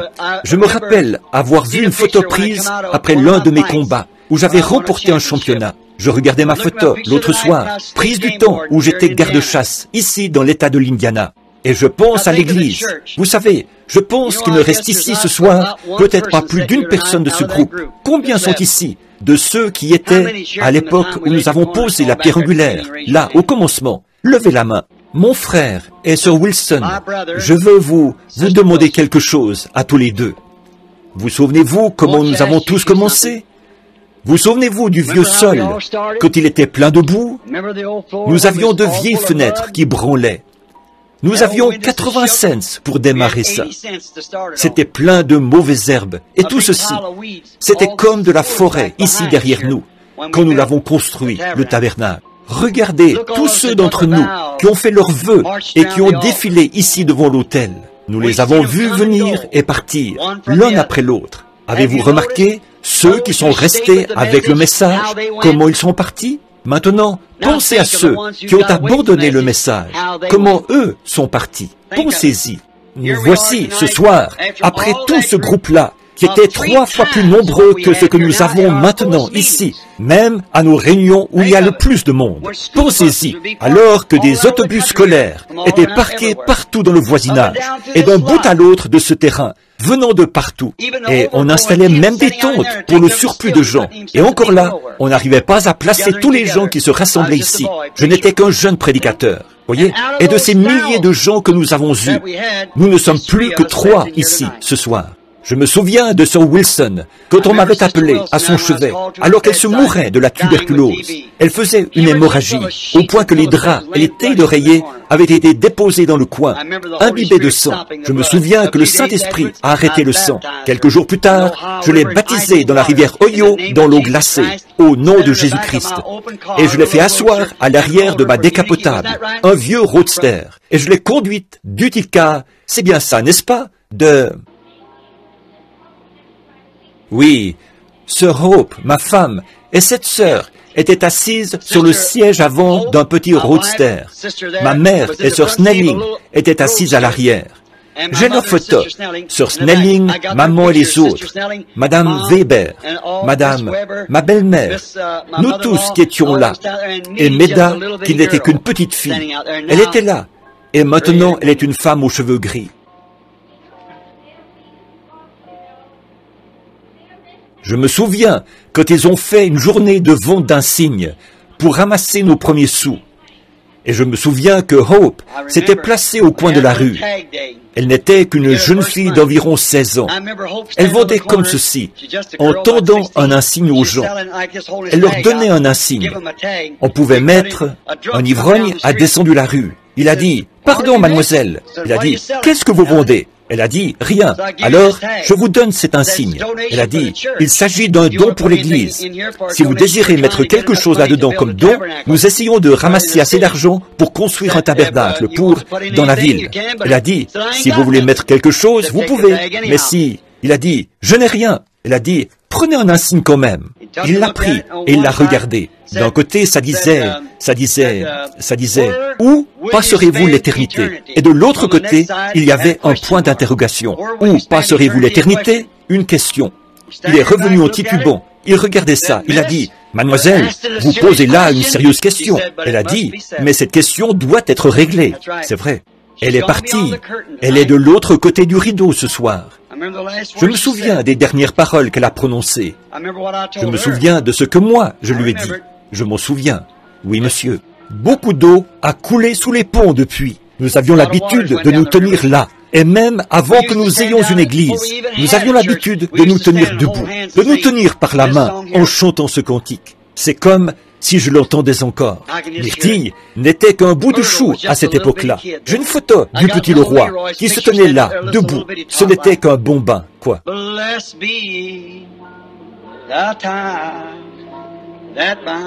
Béni soit le lien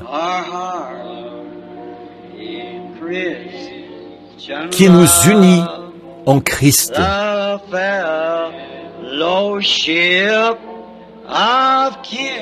Le saint amour, l'amour divin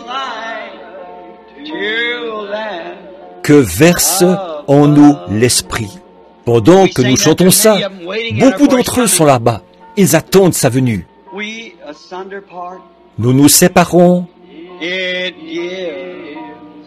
Cela nous remplit de tristesse. Vous aimez-vous les uns les autres à ce point-là?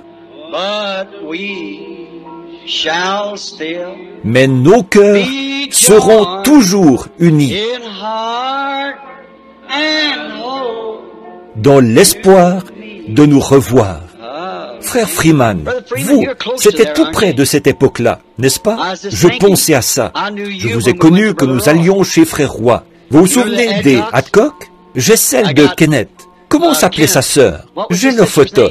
Nous étions tous debout là, nos bras les uns autour des autres, devant le bâtiment, avec le docteur Roy E. Davis, le pasteur. Je les regardais tout à l'heure. Doc nous a apporté les vieilles photos. Ça m'a fait tout drôle en dedans. Maintenant, beaucoup d'entre eux sont partis. Vous voyez? Partis. Ce sera bientôt à notre tour de partir. Voyez? Mais quand nous nous séparons, cela nous remplit de tristesse.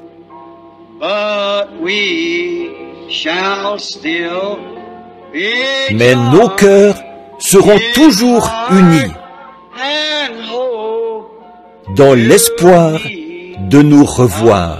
Vous souvenez-vous de Frère Bosworth? Juste avant qu'il traverse de l'autre côté, il s'est levé dans la chambre, il s'est mis à marcher et il a serré la main de son père, de sa mère et de ses convertis à Christ. 40 ans. Ils étaient morts depuis 40 ou 50 ans. Il les a vus, qui se tenaient là, dans la chambre, et il essayait d'amener tout le monde à les voir aussi. Qu'est-ce que c'était? Ce vieil homme était en train d'entrer dans ce pays où je me suis trouvé le matin où j'ai eu cette vision. C'est vrai. Je les ai vus là-bas. Ils étaient redevenus jeunes. Nos cœurs sont toujours unis. Nous espérons nous revoir. C'est vrai. Que Dieu vous bénisse. Je viens de regarder au fond de la salle. Je parlais de mes amis de couleur et j'aperçois frère et sœur Nash qui sont assis là-bas. Je ne savais pas que vous étiez là. Je viens juste de regarder au fond. Ils sont tout au fond. Et cet autre frère qui est assis ici. Est-ce le frère qui me manifeste à haute voix son appréciation là-bas, au fond, de temps en temps, qui est assis ici? Son nom m'échappe. Frère Wood m'a dit qu'il causait avec lui et qu'il lui a dit, vous savez quoi? Quand l'esprit me saisit, il faut que je crie. Hé! Il a dit, j'espère que je ne dérange pas. Quand vous ne criez pas, hé! C'est moi que ça dérange. Que Dieu vous bénisse. Je vous aime, frères et sœurs. C'est vrai. Frère Nash, sœur Nash, vous savez que je vous aime. Oui, monsieur. Vous êtes mon frère et ma sœur en Jésus-Christ, de chers et tendres amis. Et s'il y a quelqu'un d'autre, s'il y en a quelques-uns que je n'ai pas vus, sachez que ces portes ici vous sont ouvertes. Les portes du ciel s'ouvriront aussi. Mais nos cœurs seront toujours unis dans l'espoir de nous revoir.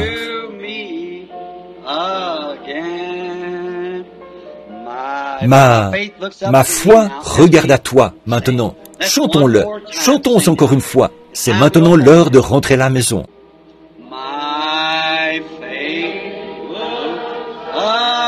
Ma foi regarde à toi. Toi, agneau du calvaire. Ô Sauveur divin, écoute ma prière. Efface mon péché.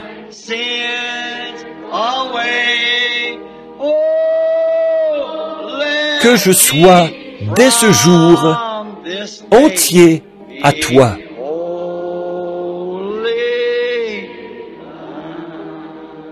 Essayons encore, saint, saint, là, d'accord? Donnez-nous la note, sœur. Oh, le connaissez-vous? Vous vous souvenez quand sœur Gertie et les autres chantaient ça? Le jour s'éteint à l'ouest, le ciel a béni la terre est bénie. Comme j'aime le coucher du soleil du soir, quand il descend, que les oiseaux lancent leur dernier appel. Et c'est ce qui doit arriver à chacun de nous. Je trouve que le temps du soir, avez-vous déjà remarqué, le vent cesse de souffler, les oiseaux se taisent. Voyez, c'est le monde qui s'éteint, le jour qui s'éteint, pour naître de nouveau le lendemain matin. Très bien. Maintenant, essayons. Voyons si nous y arrivons. Saint, saint, saint.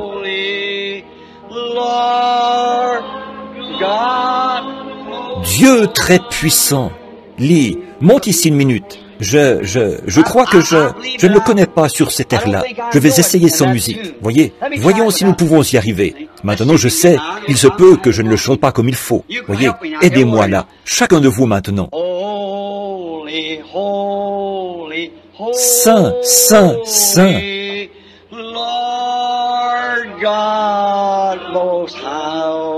Dieu très armé.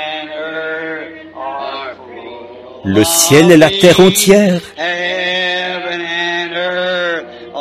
sont remplis de tes louanges. Ô Dieu très haut. Aimez-vous ça? Ça ne vous fait pas quelque chose, ça? Essayons encore. Saint, saint, saint.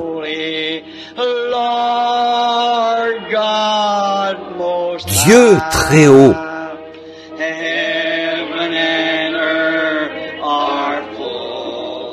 Le ciel et la terre entière sont remplis de tes louanges. Ô Dieu très haut. J'aime ça, pas vous? Oh, comme j'aime ces bons vieux chants. Il y a quelque chose que j'aime dans ces chants. Vous pouvez garder tous vos petits chants saccadés, tant que vous voudrez. Donnez-moi ça. C'est ça que j'aime. Au-delà du voile déchiré, et tous les autres jolis chants comme celui-là. J'aime ces chants-là. Je pense que chanter fait partie de l'adoration. Oui, monsieur, chanter les louanges de l'Éternel. Très bien maintenant. Le cantique que nous avons l'habitude de chanter en nous séparant. Revêt-toi du nom de Jésus. Maintenant, que le Seigneur vous bénisse, alors que nous nous levons. Revêt-toi du nom de Jésus. Ô toi, enfant de tristesse, il va te procurer la joie. Oh, prends-le partout où tu vas. Précieux nom, nom si doux, espoir de la terre, joie du ciel. Précieux nom, nom si doux, espoir de la terre, joie du ciel. Maintenant, voici le couplet que j'aime, et c'est un avertissement pour chacun de vous. Là, qu'est-ce qu'il faut faire? Revêt-toi du nom de Jésus, comme d'un bouclier puissant. Écoutez, quand les tentations surviennent, que devez-vous faire?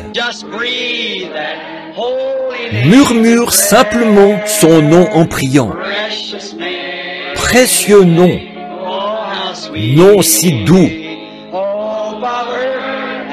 espoir de la terre, joie du ciel. Précieux nom, nom si doux, espoir de la terre, joie du ciel. Maintenant, inclinons la tête.